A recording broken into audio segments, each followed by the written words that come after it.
Welcome to all. ഇന്ന് നമ്മൾ നോക്കാൻ പോകുന്നത് സയൻസ് ആണ് കേട്ടോ. 9ാം ക്ലാസ്സിലെ സയൻസ് ആണ്. ന്യൂ SCERT ഭാഗമാണ് നമ്മൾ നോക്കാൻ പോകുന്നത്. 9ാം ക്ലാസ്സിലെ സയൻസുകളിൽ നിന്ന് നന്നായിട്ട് ക്വസ്റ്റ്യൻസ്, ബയോളജി സയൻസിൽ നിന്നൊക്കെ നന്നായിട്ട് ക്വസ്റ്റ്യൻസ് ചോദിച്ചിട്ടുണ്ട് കേട്ടോ ഈ കഴിഞ്ഞ എക്സാമുകളിലൊക്കെ. അപ്പോൾ ഇന്നത്തെ ചാപ്റ്റർ എന്ന് പറയുന്നത് 4ാമത്തെ ചാപ്റ്ററാണ്. ചലനത്തിന് പിന്നിലെന്നാണ് ചാപ്റ്ററിൻ്റെ പേര്. കഴിഞ്ഞ 3 ചാപ്റ്റർ നമ്മൾ എടുത്തിട്ടുണ്ട് കേട്ടോ. അപ്പോൾ നമ്മുടെ ക്ലാസ്സുകൾ കാണാത്തിട്ടുണ്ടെങ്കിൽ പോയി കാണാം. അതുപോലെ തന്നെ നമ്മുടെ ചാനലിൽ പുതിയ പ്രീവിയസ് ക്വസ്റ്റ്യൻ ആൻസേഴ്സ് ഒക്കെ ചെയ്യുന്നുണ്ട് കേട്ടോ. അപ്പോൾ ഇന്നത്തെ ക്ലാസ് ഇഷ്ടമാണെന്നുണ്ടെങ്കിൽ അവർ സപ്പോർട്ട് ചെയ്യാം കേട്ടോ. അപ്പോൾ നമുക്ക് നോക്കാം. ചലനത്തിന് പിന്നിലെന്നാണ് ചാപ്റ്ററിൻ്റെ പേര്. ഈ ചാപ്റ്ററിൽ പറയുന്നത് എന്തൊക്കെയാണ്? ഈ ചാപ്റ്ററിൽ പറയുന്നത് നമുക്ക് നോക്കാം. എന്തൊക്കെയാണ്? ചലന വൈവിധ്യം, പേശികൾ, അസ്ഥിവ്യവസ്ഥ, വിവിധ ചട്ടക്കൂടുകൾ, പേശികളും വ്യായാമവും, അസ്ഥിപേശി തകരാറുകൾ, അസ്ഥികളും പരിണാമവും, സസ്യചലനങ്ങൾ എന്നിവയൊക്കെയാണ് കേട്ടോ. ചലനങ്ങളെക്കുറിച്ചിട്ടില്ലേ, ചലനങ്ങളുമായി ബന്ധപ്പെട്ട അസ്ഥിപേശികളെ കുറിച്ചിട്ടൊക്കെയാണ് ഈ ചാപ്റ്ററിൽ പറയുന്നത്. അപ്പോൾ നോക്കിയേ, ഇവിടെ ഒരു പിക്ചർ നൽകിയിട്ടുണ്ട് അല്ലേ. ഈ ഭൂമിയിൽ കുറേ ആൾക്കാർ, ജീവികളും ജന്തുജാലങ്ങളൊക്കെ ഉണ്ടെന്ന് മനസ്സിലായി. അപ്പോൾ എന്തോരം ചലനങ്ങളാണ് ഈ ചിത്രത്തിലെ ജീവികളിൽ കാണാൻ കഴിയുന്നത്? ഈ ചലനങ്ങളൊക്കെ ചെയ്യുന്നത് ആരായിരിക്കും? ശരീരത്തിൽ ഉൽപ്പാദിപ്പിക്കപ്പെടുന്ന ഊർജ്ജത്തിൻ്റെ ഏറിയ പങ്കും ജന്തുക്കൾ ചലനത്തിനായിട്ട് വിനിയോഗിക്കുന്നുണ്ട്. ചലനത്തിന് വേണ്ടി എന്തൊക്കെ ഉപയോഗിക്കുന്നുണ്ട്? ഊർജ്ജമല്ലേ, നമ്മൾ ശരീരത്തിൽ ഉൽപ്പാദിപ്പിക്കുന്ന ഊർജ്ജത്തിന് ഏറിയ പങ്കും ചലനത്തിനായിട്ട് ഉപയോഗിക്കുന്നുണ്ട്. അതിനാൽ സസ്യങ്ങളെ അപേക്ഷിച്ച് ജന്തുക്കൾക്കാണ് ഊർജ്ജത്തിൻ്റെ ആവശ്യം കൂടുതൽ. കാരണം ചലിക്കുന്നതിനനുസരിച്ച് നന്നായിട്ട് ഊർജ്ജം വേണ്ടി വരും അല്ലേ.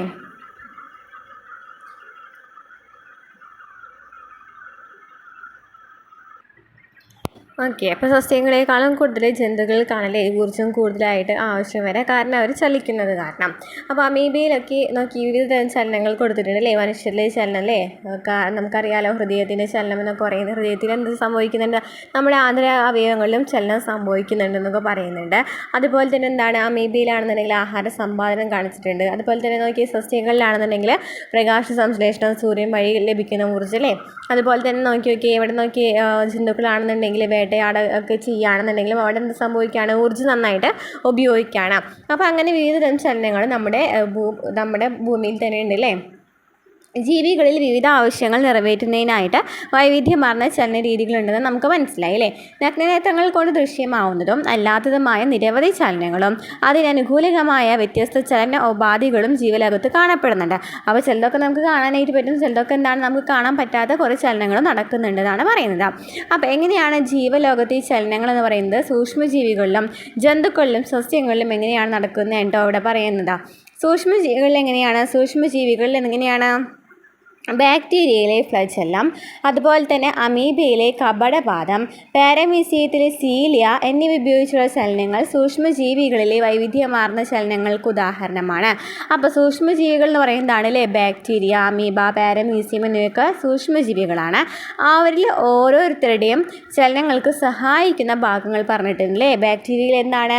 ഫ്ലജെല്ലമാണ്. ബാക്ടീരിയയിലെ ഫ്ലജെല്ലം, അമീബയിലെ കപടപാദം, പാരമീസിയത്തിലെ സീലിയ എന്നിവ ഉപയോഗിച്ചുള്ള ചലനങ്ങൾ സൂക്ഷ്മജീവികളിലെ വൈവിധ്യമാർന്ന ചലനങ്ങൾക്ക് ഉദാഹരണങ്ങളാണ്.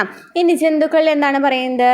ജന്തുക്കളിൽ ചലനം എന്നത് ശരീരഭാഗത്തിനോ ചുറ്റുപാടിനെ അപേക്ഷിച്ചോ ശരീരത്തിനുണ്ടാകുന്ന സ്ഥാനമാറ്റമാണ് അല്ലേ. ഇപ്പോൾ നമ്മളിലൊക്കെ എന്താണ് സംഭവിക്കുന്നത്? സ്ഥാനമാറ്റം കൊണ്ടാണല്ലേ ചലനം നടക്കുന്നത്.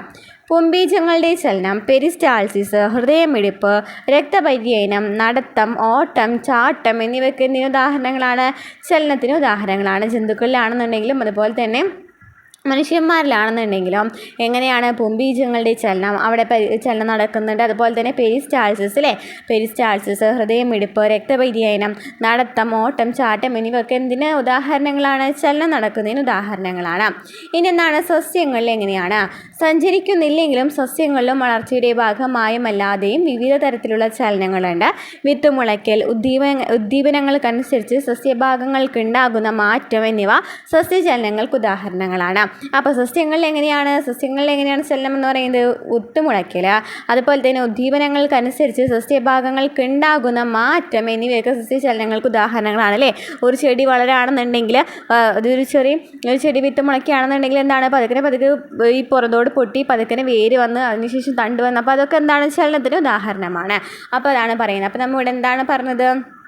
സൂക്ഷ്മജീവികളായിട്ടുള്ളത്. സൂക്ഷ്മജീവികളിൽ എങ്ങനെയാണ് ചലനം നടക്കുന്നതെന്ന് ഓരോ ജീവികളെയും കുറിച്ച് പറഞ്ഞു. ബാക്ടീരിയയിലാണെന്നുണ്ടെങ്കിൽ ഫ്ലജല്ലമാണ്, അമീബയിൽ കപടപാദം, പാരമീസിയത്തിൽ സീലിയ ആണ്. അതുപോലെ തന്നെ ജന്തുക്കളിൽ എങ്ങനെയാണ് പുംബീജങ്ങളുടെ ചലനം, പെരിസ്റ്റാൾസിസ്, ഹൃദയമിടിപ്പ്, രക്തപര്യനം, ഓട്ടം, ചാട്ടം, നൃത്തം എന്നിവയൊക്കെ ഇതിന് ഉദാഹരണങ്ങളാണ്.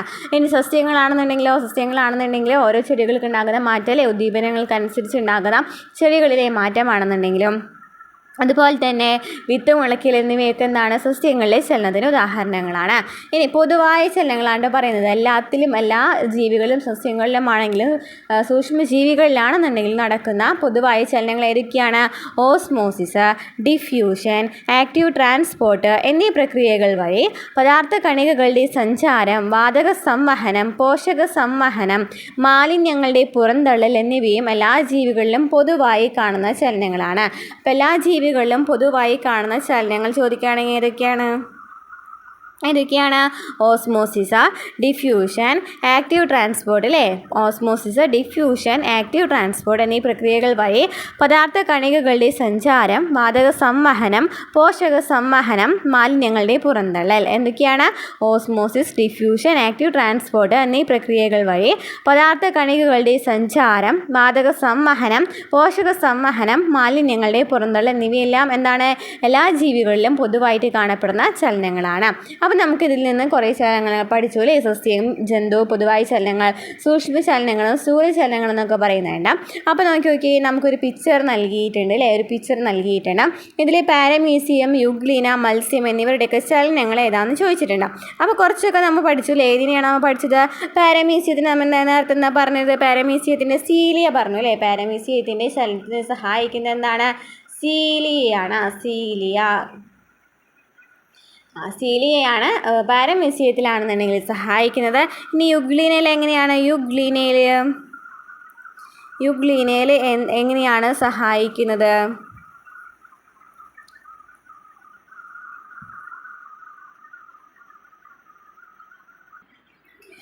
യുഗ്ലീനയിൽ ഫ്ലജല്ലമാണ് സഹായിക്കുന്നത്. എന്താണ് സഹായിക്കുന്നത്? ഫ്ലജല്ലം കേട്ടോ. ഫ്ലജല്ലമാണ് യുഗ്ലീനയിൽ സഹായിക്കുന്നത്.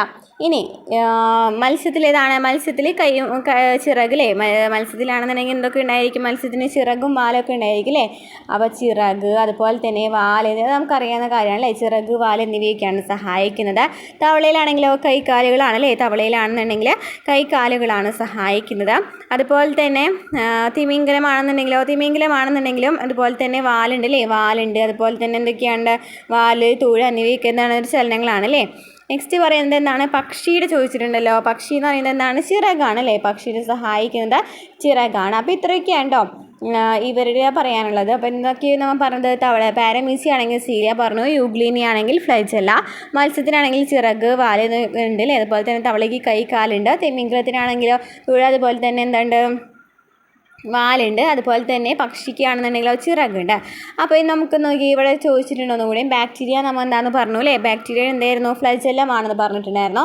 ബാക്ടീരിയ അല്ലെങ്കിൽ യുഗ്ലീനയുടെ ഒക്കെ എന്താണ്? ഫ്ലജല്ലമാണ് കേട്ടോ. ഫ്ലജല്ലം. ഇനി അമീബയിൽ നമ്മൾ എന്താ പറഞ്ഞത്? അമീബയിൽ പറഞ്ഞിട്ടുണ്ടായിരുന്നു അല്ലേ? നമ്മൾ മുകളിൽ പറഞ്ഞിട്ടുണ്ടായിരുന്നു അമീബയിൽ കപടപാദമാണെന്ന് പറഞ്ഞിട്ടുണ്ടായിരുന്നു. കപടപാദം. നെക്സ്റ്റ് ഹൈഡ്രയിൽ എന്താണ്? ഹൈഡ്രയിൽ എന്താണ്? ടെൻഡക്കിളാണ് കേട്ടോ. ഹൈഡ്രയിൽ ടെൻഡക്കിളാണ്. ടെൻഡക്കിളാണ് ഹൈഡ്രയിൽ ചലനത്തിന് സഹായിക്കുന്നത്. ടെൻഡക്കിളാണ്. പിന്നെ നമ്മൾ എന്തൊക്കെയാണ് പറഞ്ഞത്? മത്സ്യത്തിൻ്റെ ചിറകും വാല് പറഞ്ഞു, തവളയ്ക്ക് കൈക്കാലുകൾ പറഞ്ഞു, പക്ഷിക്കാണെങ്കിൽ ചിറക് പറഞ്ഞു, തിമിംഗലത്തിനാണെങ്കിൽ തുഴയും വാല എന്ന് പറഞ്ഞു. അതുപോലെ തന്നെ മണ്ണിരയ്ക്ക് എന്താണ്? മണ്ണിരയ്ക്ക് സീറ്റയാണ് കേട്ടോ. മണ്ണിരയ്ക്ക് സീറ്റ എന്നാണ് പറയുന്നത്. മണ്ണിരയുടെ ചലനത്തിന് സഹായിക്കുന്നത് എന്താണ്? സീറ്റയാണ് കേട്ടോ. സീറ്റയാണ് മണ്ണിരയുടെ ചലനത്തിന് സഹായിക്കുന്നത് സീറ്റയാണ്. ഇനി എന്താണ് പറയാനുള്ളത്? പാറ്റയ്ക്ക് അറിയാലോ ചിറകും കാലുകളാണ്. പല്ലിക്കാണെങ്കിലോ പല്ലിക്കും കൈക്കാലുകളാണ്. അപ്പോൾ ഇത്രയൊക്കെയാണ് കേട്ടോ ഈ ജീവികളെ കുറിച്ചിട്ട് പറയാനുള്ളത്. ജീവികളുടെ ചലനോപാധിയെ കുറിച്ചിട്ട് പറയാനുള്ളത്.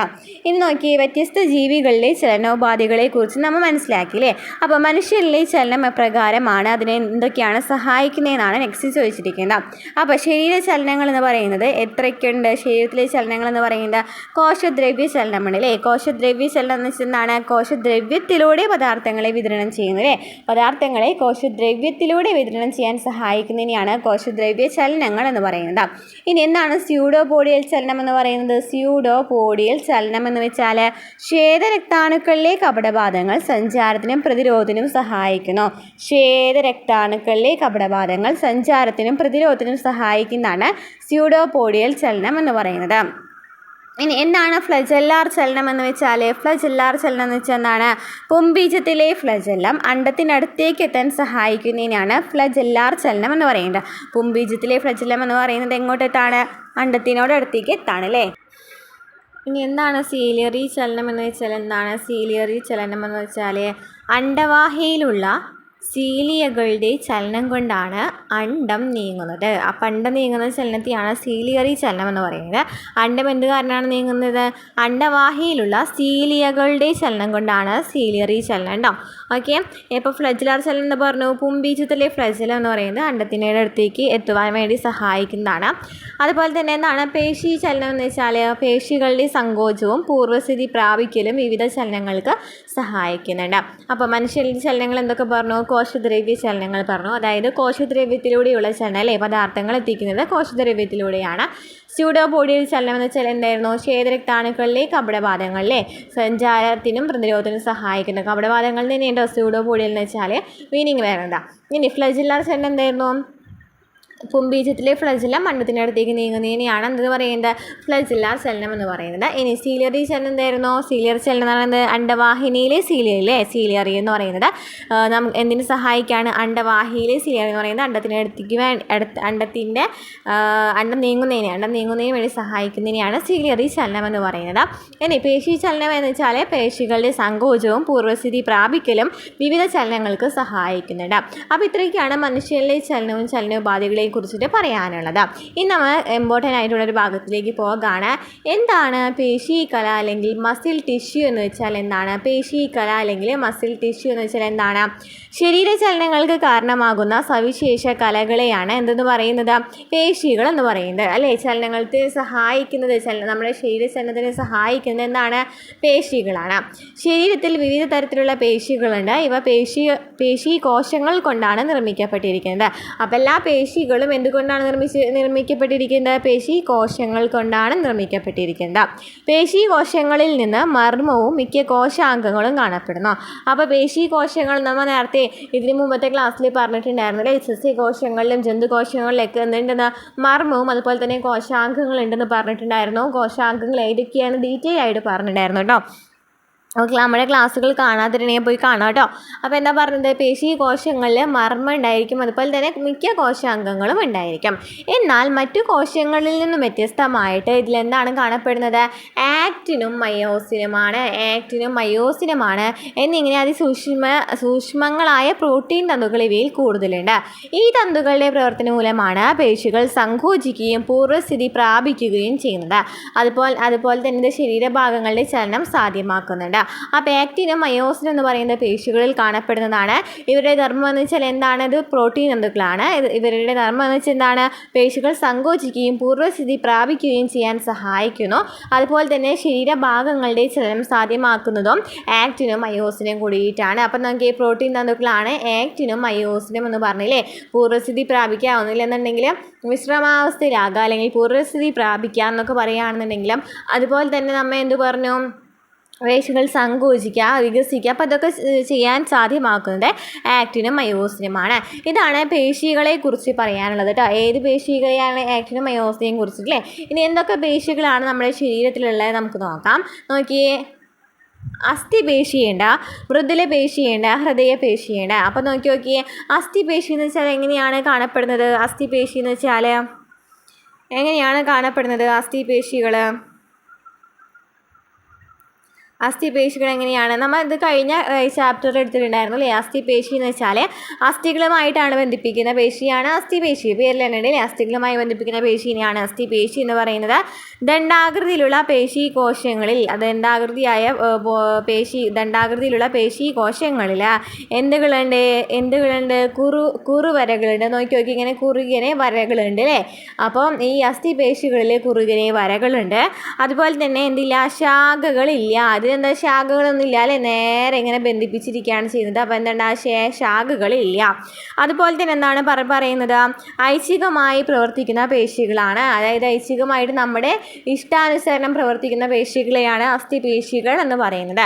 മനസ്സിലായല്ലോ. അപ്പോൾ അസ്ഥിപേശികൾ എന്ന് വെച്ചാൽ എന്താണെന്ന് നമ്മൾ പറഞ്ഞു. സ്കെൽറ്റൽ മസിൽ എന്ന് വെച്ചാൽ എന്താണ്, അസ്ഥിപേശി എന്ന് വെച്ചാൽ അസ്ഥികളെ തമ്മിൽ ബന്ധിപ്പിക്കുന്ന പേശിയാണ്. അതുപോലെ തന്നെ ഇതുമ്പോൾ കുറുകിയ വരകൾ കാണപ്പെടുന്നുണ്ട്. പിന്നെ എന്താണ്, നമ്മളുടെ ഐച്ഛിക ചലനത്തിന് സഹായിക്കുന്നത്. അതായത് നമ്മുടെ ഇഷ്ടാനുസരണം എന്ത് ചെയ്യാനായിട്ട് പറ്റും, അനക്കാനായിട്ട് പറ്റില്ല. അസ്ഥികൾ നമുക്ക് നീക്കാനായിട്ട് പറ്റും. അതാണ് പറയുന്നത് അസ്ഥിപേശി എന്ന് വെച്ചാൽ. ഓക്കെ, ക്ലിയർ ആയല്ലോ. അപ്പോൾ അതിന് എക്സാമ്പിൾ ഏതൊക്കെ വരും, കൈകാലുകളിലെ പേശികൾ, കഴുത്തിലെ പേശി, മുഖപേശിനെയൊക്കെ എന്തിന് എക്സാമ്പിളാണ്, അസ്ഥിപേശികൾക്ക് എക്സാമ്പിളാണ് കൈകാലുകളിലെ പേശികൾ, കഴുത്തിലെ പേശികൾ, മുഖപേശികളൊക്കെ കേട്ടോ.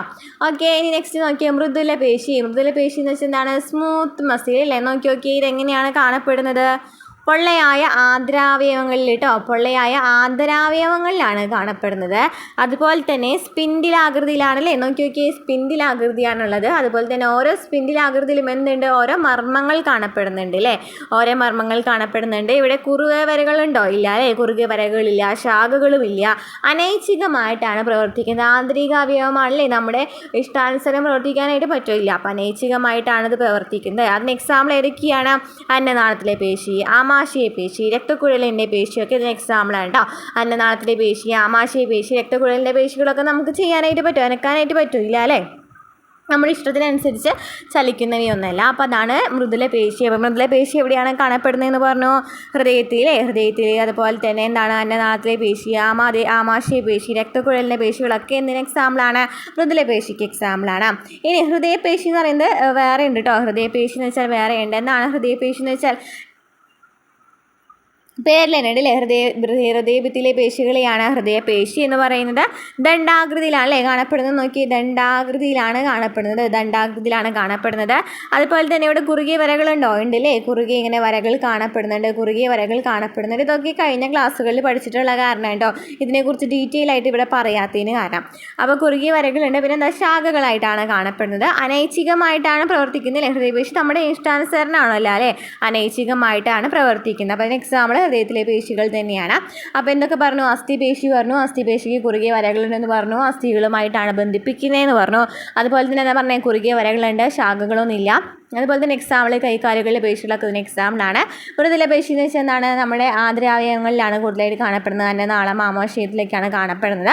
ഇവിടെ കുറുകിയ വരകൾ കാണപ്പെടുന്നുണ്ട് അല്ലേ, കുറുകിയ വരകൾ കാണപ്പെടുന്നില്ല. അതുപോലെ തന്നെ സ്പിൻഡിലാകൃതിയിലാണല്ലേ, ഓരോ മർമ്മം അനുസരിച്ചിട്ടാണ് കാണപ്പെടുന്നത്.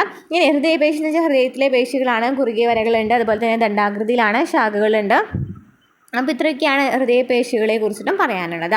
അപ്പോൾ പേശികൾ നിരീക്ഷിക്കാൻ പറഞ്ഞിട്ടുണ്ട്. ഇവിടെ നോക്കിയേ നമ്മൾ നേരത്തെ പറഞ്ഞിട്ടുള്ള അതേ സംഭവം തന്നെയാണ് പറയുന്നത്. പൊള്ളയായ ആന്തരാവയവങ്ങളിലെ പേശികൾ എന്ന് പറയുന്നത് ഏതായിരുന്നു, സ്മൂത്ത് മസിലായിരുന്നു, മൃദുല പേശികളായിരുന്നു. അപ്പോൾ ഇത്രയൊക്കെയാണ് കേട്ടോ. ഇതിനെക്കുറിച്ച് ഡീറ്റെയിൽ ആയിട്ട് നമ്മൾ പറഞ്ഞു കഴിഞ്ഞു. ഓക്കെ ആണല്ലോ. ഇനി വേണമെന്നുണ്ടെങ്കിൽ ഒന്നുകൂടി പോയി നോക്കാം കേട്ടോ. ഇനി ഐച്ഛിക പേശികൾ എന്ന് വെച്ചാൽ ഏതൊക്കെയാണ് നമ്മൾ പറഞ്ഞു അല്ലേ. നമ്മുടെ ഇഷ്ടാനുസരണം നീങ്ങുന്നതിനെയാണ് ഐച്ഛിക പേശികൾ എന്ന് പറയുന്നത്. കൈകാലുകളിലെ പേശികളൊക്കെ എന്താണ്, ഐച്ഛിക പേശികളാണ്. കഴുത്തിലെ പേശികൾ എന്നൊക്കെ പറഞ്ഞു അല്ലേ. ഇനി അനൈച്ഛിക പേശികൾ എന്ന് വെച്ചാൽ എന്താണ്, അന്നനാളത്തിലെ പേശികളാണെന്ന് പറഞ്ഞു. അതുപോലെ തന്നെ ആമാശയത്തിലെ പേശികളൊക്കെ എക്സാമ്പിളാണ്, അനൈച്ഛിക പേശികൾക്ക് എക്സാമ്പിളാണ്.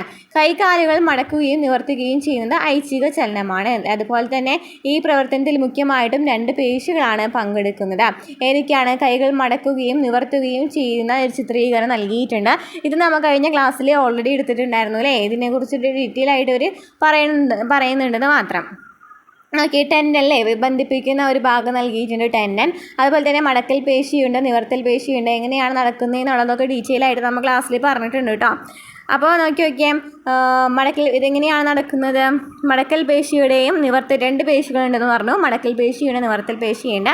ഇവരുടെയും പരസ്പര വിരുദ്ധമായ പ്രവർത്തനത്തിലൂടെയാണ്. ഒന്ന് മടങ്ങുമ്പോൾ എന്ത് ചെയ്യും പറഞ്ഞാൽ നിവരാണല്ലേ ചെയ്യുന്നത്. അപ്പോൾ അങ്ങനെ പരസ്പര വിരുദ്ധമായ പ്രവർത്തനത്തിലൂടെയാണ് കൈക്കാലുകൾ മടങ്ങുകയും നിവരുകയും ചെയ്യുന്നത്. അസ്ഥികളും പേശികളും തമ്മിൽ അതുപോലെ തന്നെ അസ്ഥികളുമായിട്ട് ബന്ധിപ്പിക്കുന്ന എന്താണ്? ടെൻഡൺ അല്ലേ. ടെൻഡൺ അതിന് സഹായിക്കുന്നുണ്ട്. അസ്ഥികളുമായിട്ട് ബന്ധിപ്പിക്കുക അല്ലെങ്കിൽ അസ്ഥിയും പേശിയുമായിട്ട് ബന്ധിപ്പിക്കുന്നതാണ് ടെൻഡൺ എന്ന് പറയുന്നത്. അതെന്താണ്? സഹായിക്കുന്നുണ്ട് അല്ലേ, ചലനത്തിന് സഹായിക്കുന്നുണ്ട്. ഓക്കെ ആണല്ലോ. ഇനി എന്താണ് പേശീക്ലം അല്ലെങ്കിൽ മസിൽ ഫാറ്റീഗ് എന്ന് പറയുന്നത്? എല്ലാവരിലും കാണപ്പെടുന്നതാണ് അല്ലേ പേശീക്ലം എന്ന് പറയുന്നത്. മിക്ക ആൾക്കാരിലും കാണപ്പെടുന്നതാണ് പേശീക്ലമം. എന്താണ് പേശീക്ലമം? കായിക പ്രവർത്തനങ്ങളിൽ ഏർപ്പെടുമ്പോൾ പേശികൾക്ക് തുടർച്ചയായിട്ട് പ്രവർത്തിക്കേണ്ടി വരും. ഇതിന് ഏറെ ഊർജ്ജം ആവശ്യമാണ് അല്ലേ. കായിക പ്രവർത്തനങ്ങൾ ഏർപ്പെടുമ്പോൾ ഓട്ടം ചാടൊക്കെ ആണെന്നുണ്ടെങ്കിൽ നമ്മൾ നന്നായിട്ട് അവിടെ ഊർജ്ജം കളയുന്നുണ്ട്. അപ്പോൾ എന്ത് സംഭവിക്കും? അവിടെ എന്താണ് ഏറ്റവും കൂടുതൽ ഊർജ്ജം ആവശ്യമാണ്. പേശി കോശങ്ങളിൽ ഓക്സിജൻ്റെ ഈ സാന്നിധ്യത്തിൽ കോശശ്വസനം നടന്നത് ATP രൂപപ്പെടുന്നു. നമ്മൾ കഴിഞ്ഞ ചാപ്റ്ററിൽ പറഞ്ഞു. പേശീകോശങ്ങളിൽ ഓക്സിജൻ്റെ ഈ സാന്നിധ്യത്തിലാണ് കോശശ്വസനം നടക്കുന്നത്. അവിടെ എന്ത് സംഭവിക്കുന്നുണ്ട്? ATP രൂപപ്പെടുന്നുണ്ട്. ATP തന്മാത്രകളിൽ നിന്നും ഊർജ്ജം സ്വീകരിച്ചാണ് പേശികൾ പ്രവർത്തിക്കുന്നത്. അപ്പോൾ പേശികൾ പ്രവർത്തിക്കുന്നത് എവിടെ നിന്നുള്ള ഊർജ്ജമാണ്? ATP തന്മാത്രകളിൽ നിന്നുള്ള ഊർജ്ജമാണ്. അസ്ഥിപേശികൾക്ക് തുടർച്ചയായിട്ട് പ്രവർത്തിക്കേണ്ടി വരുമ്പോൾ, എക്സാമ്പിൾ വ്യായാമമൊക്കെ ആണെന്നുണ്ടെങ്കിൽ എപ്പോഴും ഇങ്ങനെ പ്രവർത്തിച്ചുകൊണ്ടേയിരിക്കുകയാണ് അല്ലേ. അങ്ങനെയാണെന്നുണ്ടെങ്കിൽ വേണ്ട അളവിൽ ഓക്സിജൻ ലഭ്യമാകില്ല. അപ്പോഴാണ് പേശി ക്ഷീണിക്കുകയും സങ്കോചിക്കാനുള്ള കഴിവ് താൽക്കാലികമായിട്ട് നഷ്ടപ്പെടുകയും ചെയ്യുന്നത്. ഈ അവസ്ഥയ്ക്കാണ് പേശീക്ലമം എന്ന് പറയുന്നത്. അസ്ഥിപേശികൾക്ക് തുടർച്ചയായിട്ട് പ്രവർത്തിക്കേണ്ടി വരുമ്പോൾ വേണ്ട അളവിൽ ഓക്സിജൻ ലഭ്യമായില്ലെങ്കിൽ പേശി ക്ഷീണിക്കുകയും സങ്കോചിക്കുവാനുള്ള കഴിവ് താൽക്കാലികമായിട്ട് നഷ്ടപ്പെടുകയും ചെയ്യുന്നു. ഈ അവസ്ഥയ്ക്കാണ് പേശീക്ലമം എന്ന് പറയുന്നത്. അപ്പോൾ എന്താ പറയുന്നത്? കായിക പ്രവർത്തനം അല്ലെങ്കിൽ ഓട്ടം ചാട്ടം അങ്ങനെ എന്തെങ്കിലും പ്രവർത്തനങ്ങളിലൊക്കെ ഏർപ്പെടാണെന്നുണ്ടെങ്കിൽ കൂടുതലും നമ്മുടെ കൈയും കാലൊക്കെ എപ്പോഴും നന്നായി ചലിച്ചുകൊണ്ടിരിക്കുകയാണ്. നമ്മൾ നേരത്തെ പറഞ്ഞിട്ടുണ്ടായിരുന്നു കൈയും കാലും ചലിക്കണം എന്നുണ്ടെങ്കിൽ നമ്മുടെ ശരീരം മൊത്തം ചലിക്കണമെന്നുണ്ടെങ്കിൽ ഊർജ്ജം ആവശ്യമാണെന്ന്. അപ്പോൾ ഊർജ്ജം നന്നായിട്ട് ഉപയോഗിക്കുമ്പോൾ അവിടെ നമുക്ക് റെസ്റ്റ് എടുക്കണം അല്ലേ. റെസ്റ്റ് എടുത്തില്ല എന്നുണ്ടെങ്കിൽ ഒരു വിശ്രമം ഉണ്ടായില്ല എന്നുണ്ടെങ്കിൽ എന്ത് സംഭവിക്കും? ഈ മസിൽസിനൊക്കെ ഈ പേശിയൊക്കെ ഇങ്ങനെ തുടർച്ചയായിട്ടാകുമ്പോൾ അവർക്ക് റെസ്റ്റിന് ആവശ്യം വരില്ലേ. അപ്പം അങ്ങനെ അവർക്ക് അങ്ങനെ റെസ്റ്റ് എടുക്കാതെ വരുമ്പോഴാണ് എന്ത് സംഭവിക്കുന്നത്? സങ്കോചിക്കാനുള്ള കഴിവൊന്നും താൽക്കാലികമായിട്ട് നഷ്ടപ്പെടും. അതുപോലെ തന്നെ ഇനിയും ഓക്സിജൻ സ്വീകരിക്കാനുള്ള കഴിവൊക്കെ നഷ്ടപ്പെടാണ്. അതിനെയാണ് പേശീക്ലമം അല്ലെങ്കിൽ മസിൽ ഫാറ്റീഗ് എന്ന് പറയുന്നത്. മസിൽ ഫാറ്റീഗ് എന്ന് പറയുന്നത്. ഓക്കെ ആണല്ലോ. ഇനി നമുക്ക് പഠിക്കാനുള്ള ഭാഗം ഇമ്പോർട്ടൻ്റ് ആയിട്ടുള്ള ഭാഗമാണ്. മനുഷ്യനിലെ അസ്ഥികളൊക്കെ എപ്പോഴും റിപ്പീറ്റഡ് ആയി ചോദിക്കുന്ന ക്വസ്റ്റ്യൻ ഉണ്ടാവും. മനുഷ്യരിൽ പേശികളെ അസ്ഥികളുമായോ തരണാസ്ഥികളുമായോ ബന്ധിപ്പിച്ചിട്ടുണ്ട്. പേശികളും അസ്ഥികളും ചേർന്ന് പ്രവർത്തിക്കുന്നത് കൊണ്ടാണ് വൈവിധ്യമാർന്ന ചലനങ്ങൾ നമുക്ക് സാധ്യമാക്കുന്നത്. ഇനി മനുഷ്യ അസ്ഥികൂടം നൽകിയിട്ടുണ്ടല്ലോ. മനുഷ്യ അസ്ഥികൂടത്തിൻ്റെ ഇതിൻ്റെയൊക്കെ ചെറിയ ചെറിയ ഭാഗങ്ങൾ കഴിഞ്ഞ മുമ്പത്തെ SCERT ടെക്സ്റ്റ് ബുക്കുകളിലൊക്കെ ഉണ്ടായിരുന്നു കേട്ടോ. ഇത് നമ്മൾ 5ാം ക്ലാസ് തൊട്ടുള്ള ചാപ്റ്റേഴ്സ് നമ്മൾ ക്ലാസ്സിൽ ചെയ്യുന്നുണ്ട്. അപ്പോൾ അതിലെല്ലാത്തിനും കുറച്ച് ഉണ്ട്. അതപ്പോൾ അതിനെക്കുറിച്ച് ഡീറ്റെയിൽ ആയിട്ടാണ് ഓരോ ക്ലാസ്സുകൾ കൂടുന്തോറും പഠിപ്പിച്ച് വരുന്നത് അല്ലേ. അപ്പോൾ അതാണ് ചെറിയ ചെറിയ ഭാഗങ്ങളൊക്കെ ഇവർ വിട്ട് കൊടുത്തിരിക്കുന്നത് കേട്ടോ. ഓൾറെഡി അറിയാവുന്ന കാര്യം. അപ്പോൾ എന്താണ് അക്ഷാസ്ഥികൂടം അനുബന്ധാസ്ഥികൂടം എന്ന് പറയുന്ന 2 അസ്ഥികൂടങ്ങളുണ്ട് മനുഷ്യരിൽ. അക്ഷാസ്ഥികൂടം എന്ന് വെച്ചാൽ എന്താണ്? ശരീരത്തിൻ്റെ കേന്ദ്ര അക്ഷത്തിൽ കാണപ്പെടുന്ന അസ്ഥികളെയാണ് അക്ഷാസ്ഥികൂടം എന്ന് പറയുന്നത്. ശരീരത്തിൻ്റെ കേന്ദ്ര അക്ഷത്തിൽ കാണപ്പെടുന്ന അസ്ഥികളെയാണ് അക്ഷാസ്ഥികൂടം എന്ന് പറയുന്നത്. അനുബന്ധാസ്ഥികൂടം എന്ന് വെച്ചാൽ എന്താണ്? കേന്ദ്ര അക്ഷത്തിലേക്ക് ഘടിപ്പിച്ചിരിക്കുന്ന അസ്ഥികൾ ഉൾക്കൊള്ളുന്നതിനെയാണ് അനുബന്ധാസ്ഥികൂടം എന്ന് പറയുന്നത്. അക്ഷാസ്ഥികൂടം എന്ന് വെച്ചാൽ എന്താണ്? കേന്ദ്ര അക്ഷത്തിൽ കാണപ്പെടുന്ന അസ്ഥികൾ ഉൾക്കൊള്ളുന്നു. അനുബന്ധാസ്ഥികൂടം കേന്ദ്ര അക്ഷത്തിലേക്ക് ഘടിപ്പിച്ചിരിക്കുന്ന അസ്ഥികളെ ഉൾക്കൊള്ളുന്നു. അക്ഷാസ്ഥികൂടം എന്താണ്? കേന്ദ്ര അക്ഷത്തിലാണ്. അനുബന്ധാസ്ഥികൂടം അതുമായിട്ട് ബന്ധിപ്പിച്ചിരിക്കുന്ന അനുബന്ധിച്ചിരിക്കുന്ന ഒരു ഇതിനെയാണ് അസ്ഥികളെയാണ് ഉൾക്കൊള്ളുന്നത്. ഇനി അക്ഷാസ്ഥികൂടത്തിൽ എന്തൊക്കെയുണ്ട്? തലയോട്, മാറല്, വാരിയല്, നട്ടെല്ല് എന്നിവയൊക്കെ അക്ഷാസ്ഥികൂടത്തിൽ കാണപ്പെടുന്നതാണ് അല്ലേ. അക്ഷാസ്ഥികൂടത്തിൽ കാണപ്പെടുന്നതാണ്. അപ്പോൾ നമുക്ക് അറിയാം നമ്മുടെ ശരീരത്തിൽ എത്ര അസ്ഥികളുണ്ട്? മനുഷ്യ അസ്ഥികൂടത്തിൽ എത്ര അസ്ഥികളുണ്ട്? 206 അസ്ഥികളാണുള്ളത്. എത്ര അസ്ഥികളുണ്ട്? 206 അസ്ഥികളാണുള്ളത്. 206 അസ്ഥികളാണുള്ളത്. ഇതിൽ അക്ഷാസ്ഥികൂടത്തിലാണെന്നുണ്ടെങ്കിൽ 80 അസ്ഥികളും അതുപോലെ തന്നെ അനുബന്ധ അസ്ഥികൂടത്തിലാണെങ്കിൽ 126 അസ്ഥികളാണുള്ളത്. 80 126 കേട്ടോ. 80 എന്ന് വെച്ചാൽ അക്ഷാസ്ഥികൂടമാണ്. അതുപോലെ തന്നെ 126 എന്ന് വെച്ചാൽ എന്താണ്? അനുബന്ധാസ്ഥികൂടമാണ്. ഓക്കെ ആണല്ലോ. ഇനി തലയോടിൽ എത്ര എണ്ണം ഉണ്ട്? 29 എണ്ണാണെന്ന് എഴുതിയിട്ടുണ്ട് അല്ലേ. തലയോടിൽ 29 ഉള്ളത്. മാറലിൽ ഒരു മാറലാണുള്ളത്. വാരിയിൽ 24 ഉണ്ട് കേട്ടോ. വാരിയിൽ എന്ന് പറയുന്നത് 24 എണ്ണാണുള്ളത്. അതുപോലെ തന്നെ നട്ടല് 26 കേട്ടോ. നട്ടല് 26 നട്ടൽ 26 അപ്പോൾ എന്തൊക്കെയാണോ പറഞ്ഞത്? തലയോടെന്ന് പറയുന്നത്, തലയോടെന്ന് വെച്ചാൽ എത്രയാണ് പറഞ്ഞത്? 29 പറഞ്ഞു. മാറലെന്ന് വെച്ചാൽ എത്രയാണെന്ന് പറഞ്ഞു? മാറലെന്ന് വെച്ചാൽ 1 മാറൽ 1. വാരിയിലെന്ന് വെച്ചാൽ 24. നട്ടലെന്ന് വെച്ചാൽ 26. ഓക്കെ ആണല്ലോ അല്ലേ. ഇനി നെക്സ്റ്റ് നോക്കാം നമുക്ക്. തോൾ വലയം അല്ലേ, അനുബന്ധാസ്തി കൂട്ടത്തിൽ വരുന്നതാണ്. തോൾ വലയം, ശ്രോണി വലയം, കൈകൾ, കാലുകൾ എന്നിവയൊക്കെ എന്തിൽ വരുന്നതാണ്? അനുബന്ധാസ്തി കൂട്ടത്തിൽ വരുന്നതാണ്. ഇനി തോൾ വലയം എത്ര എണ്ണം ഉണ്ട്? 4 എണ്ണമാണെന്ന് എഴുതിയിട്ടുണ്ട്. ഇനി ശ്രോണി വലയം എത്ര എണ്ണമാണുള്ളത്? ശ്രോണി വലയം 2 എണ്ണമുള്ളൂ കേട്ടോ. ശ്രോണി വലയം 2 എണ്ണം. ഇനി എന്താണ്? കൈകളും കാലുകളിലായിട്ട് 60 വെച്ചിട്ടാണ്. കൈകളിൽ 60, അതുപോലെ തന്നെ കൈക്കാലുകളിൽ 60 എണ്ണം വെച്ചിട്ടാണ് ഉള്ളത്. അപ്പോൾ എത്ര എണ്ണം ഉണ്ട് നോക്കിയേ? ടോട്ടൽ നമ്മൾ പറഞ്ഞല്ലേ 126 എണ്ണമാണുള്ളതെന്ന് പറഞ്ഞു. കയ്യിലും കാലിലും 60 വെച്ച് പോയി. ശ്രോണി വലയം 2, തോൾ വലയം 4 അങ്ങനെയാണ് വരുന്നത്. അപ്പോൾ അക്ഷാസ്തി കൂടത്തിൽ ഏതൊക്കെയാണ് വരുന്നത്? 80 അക്ഷാസ്തി കൂടമാണുള്ളത്. നമ്മൾ എന്തൊക്കെയാണ് പറഞ്ഞത്? ഇവിടെ മനുഷ്യാസ്തി കൂടത്തിൽ 206 അസ്ഥികളാണുള്ളത്. അക്ഷാസ്തി കൂടം എന്ന് വെച്ചാൽ ശരീരത്തിൻ്റെ കേന്ദ്രക്ഷത്തിലാണ് കാണപ്പെടുന്നത്. 80 അക്ഷാസ്തി കൂടമാണ് ടോട്ടലായിട്ടുള്ളത്. അതിൽ തലയോട്, മാറല്, വാരിയിൽ, നട്ടല് എന്നിവ വരും. തലയോട് 29, മാറല് എത്രയാണ്? 1, വാരിയിൽ 24, നട്ടല് 26. നെക്സ്റ്റ് അനുബന്ധാസ്തികൾ എന്ന് വെച്ചാൽ അനുബന്ധിക്കുക ല്ലേ, കേന്ദ്രക്ഷത്തിലേക്ക് ഘടിപ്പിച്ചിരിക്കുന്ന അസ്ഥികളെയാണ് ഉൾക്കൊള്ളുന്നത്. 126 അസ്ഥികളാണുള്ളത്. തോൾവലയം 4, ശ്രോണി വലയം 2, കൈക്കാലുകൾ 60 എണ്ണം വെച്ചിട്ടാണ് വരുന്നത്. ഡീറ്റെയിൽ ആയിട്ട് പറഞ്ഞിട്ടുണ്ട് കേട്ടോ. ഇനി നമ്മുടെ ക്ലാസ്സുകൾ ഇഷ്ടമാണെന്നുണ്ടെങ്കിൽ സബ്സ്ക്രൈബ് ചെയ്ത് സപ്പോർട്ട് ചെയ്യുക കേട്ടോ. ലൈക്ക് ചെയ്യുക, കമൻറ്റ് ചെയ്യുക. ഓക്കെ. നെക്സ്റ്റ് ആണ് അസ്ഥിയുടെ ഘടനയാണ് പറയുന്നത്. അസ്ഥിയുടെ ഘടന, സ്ട്രക്ചർ ഓഫ് ബോൺ പറയുന്നുണ്ട്. നോക്കിയേ, ഇതിൽ പെരിയോസ്റ്റിയം, രക്തക്കുഴലുകളൊക്കെ കാണപ്പെടുന്നുണ്ടെന്ന് പറയുന്നുണ്ട്. അസ്ഥികൾ മനുഷ്യ ശരീരത്തിൻ്റെ 18% വരുന്നത്. മനുഷ്യ ശരീരത്തിൻ്റെ എത്ര ശതമാനമാണ് അസ്ഥികൾ വരുന്നത്? 18%. 18% അസ്ഥികൾ മനുഷ്യ ശരീരത്തിൻ്റെ 18% വരുന്നത്. ശരീരത്തിന് ഘടനയും താങ്ങും സംരക്ഷണവും നൽകുന്ന ഏതാണ്? അസ്ഥികളാണ്. ഇത് ചോദിക്കാട്ടോ. ശരീരത്തിന് എന്താണ്? ഘടന, താങ്ങ്, സംരക്ഷണം എന്നിവ നൽകുന്നുണ്ട്. ഏത് ഭാഗമാണെന്ന് ചോദിച്ചാൽ ഏതാണ്? അസ്ഥികളാണ്. ഓരോ അസ്ഥിയെയും പൊതിഞ്ഞ് കാണപ്പെടുന്ന ആവരണമാണ് പെരിയോസ്റ്റിയം എന്ന് പറയുന്നത്. അപ്പോൾ ഓരോ അസ്ഥിയും പൊതിഞ്ഞ് കാണപ്പെടുന്നത് അല്ലേ. ഇങ്ങനെ പൊതിഞ്ഞ് കാണപ്പെടുന്നതിനെയാണെന്ന് പറയുന്നത് പെരിയോസ്റ്റിയം എന്ന് പറയുന്നത്. അസ്ഥികളിൽ രക്തക്കുഴലുകളും നാഡികളും ലിംഫുവാഹികളും കാണപ്പെടുന്നു. അസ്ഥികൾ എന്തൊക്കെയാണ്? രക്തക്കുഴൽ, നാഡി, ലിംഫുവാഹികളൊക്കെ കാണപ്പെടുന്നു. കാൽസ്യം, ഫോസ്ഫേറ്റ്, കൊളാജൻ, പ്രോട്ടീൻ, ലവണങ്ങൾ എന്നിവ അസ്ഥിക്ക് കാഠിന്യവും ബലവും നൽകുന്നു. കാഠിന്യവും ബലം നൽകുന്നതാണ് കാൽസ്യം, ഫോസ്ഫേറ്റ്, കൊളാജൻ, പ്രോട്ടീൻ, ലവണങ്ങൾ എന്നിവയാണ്. അസ്ഥികളുടെ വളർച്ച, കേടുപാടുകൾ പരിഹരിക്കൽ, ധാതുക്കളെ നിക്ഷേപിച്ച് എല്ലുകളെ ശക്തവും ദൃഢവുമാക്കൽ എന്നിവ നിർവഹിക്കുന്നത് അസ്ഥികളിലെ ഓസ്റ്റിയോബ്ലാസ്റ്റ് എന്ന് പറയുന്ന കോശങ്ങളാണ്. അപ്പോൾ അസ്ഥികളുടെ വളർച്ചയും കേടുപാടുകൾ പരിഹരിക്കുന്നതും അതുപോലെ തന്നെ എല്ലുകളെയൊക്കെ ശക്തവും ദൃഢവുമാക്കുന്നതൊക്കെ എന്താണ്? അസ്ഥികളിലെ ഓസ്റ്റിയോബ്ലാസ്റ്റ് എന്ന് പറയുന്ന കോശങ്ങളാണ്. അപ്പോൾ എന്തൊക്കെയാണ് ഇവിടെ വരുന്നത്? അസ്ഥിയുടെ ഘടനയിൽ അസ്ഥികൾ മനുഷ്യ ശരീരത്തിൻ്റെ 18% വരുന്നത്. ശരീരത്തിന് ഘടനയും താങ്ങും സംരക്ഷണവും നൽകുന്ന അസ്ഥികളാണ്. ഓരോ അസ്ഥിയെയും പൊതിഞ്ഞ് കാണപ്പെടുന്ന ആവരണമാണ് പെരിയോസ്റ്റിയം. അസ്ഥികളിൽ രക്തക്കുഴലുകളും നാഡികളും ലിംഫുവാഹികളും കാണപ്പെടുന്നുണ്ട്.